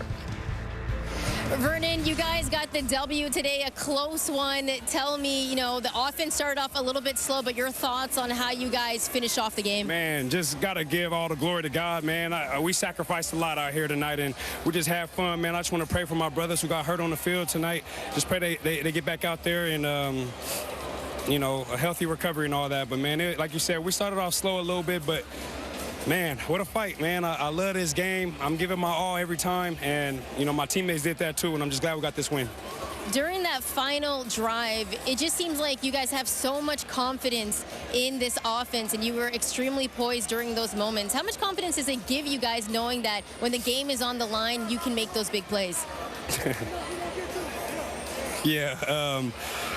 We just work extremely hard for this, man. We do no huddle situations just like any other team, and we battle throughout practice, and these guys are gonna keep fighting for me, and I'm gonna keep fighting for them. And like I said, I'm just happy we got this win. All right, we talked earlier in the week, and I asked you about using your legs, and you said, you know, your dad wishes you used your legs more. You did that tonight in this game. Tell me your thoughts on that, and just the fact that you're so versatile and can do that for your team as well. Yeah, you know, the defense, they did a good job. You know, they started double teaming some of our guys, and made me, you know, use my legs, and so that's what I did. Thank you for your time. Congrats. Thank you. God bless. Go Lions. Take a look at the rest of your Week 4 sched in the CFL with the odds powered by FanDuel. We got the Owls and Argos going head-to-head on Friday. One team's going to walk away with their first loss of the season. The Bombers still looking for their first win. They're taking on the Stamps, and on Sunday it's the Red Blacks, slight favorites over the Ticats. Make sure to catch all the action right here on TSN.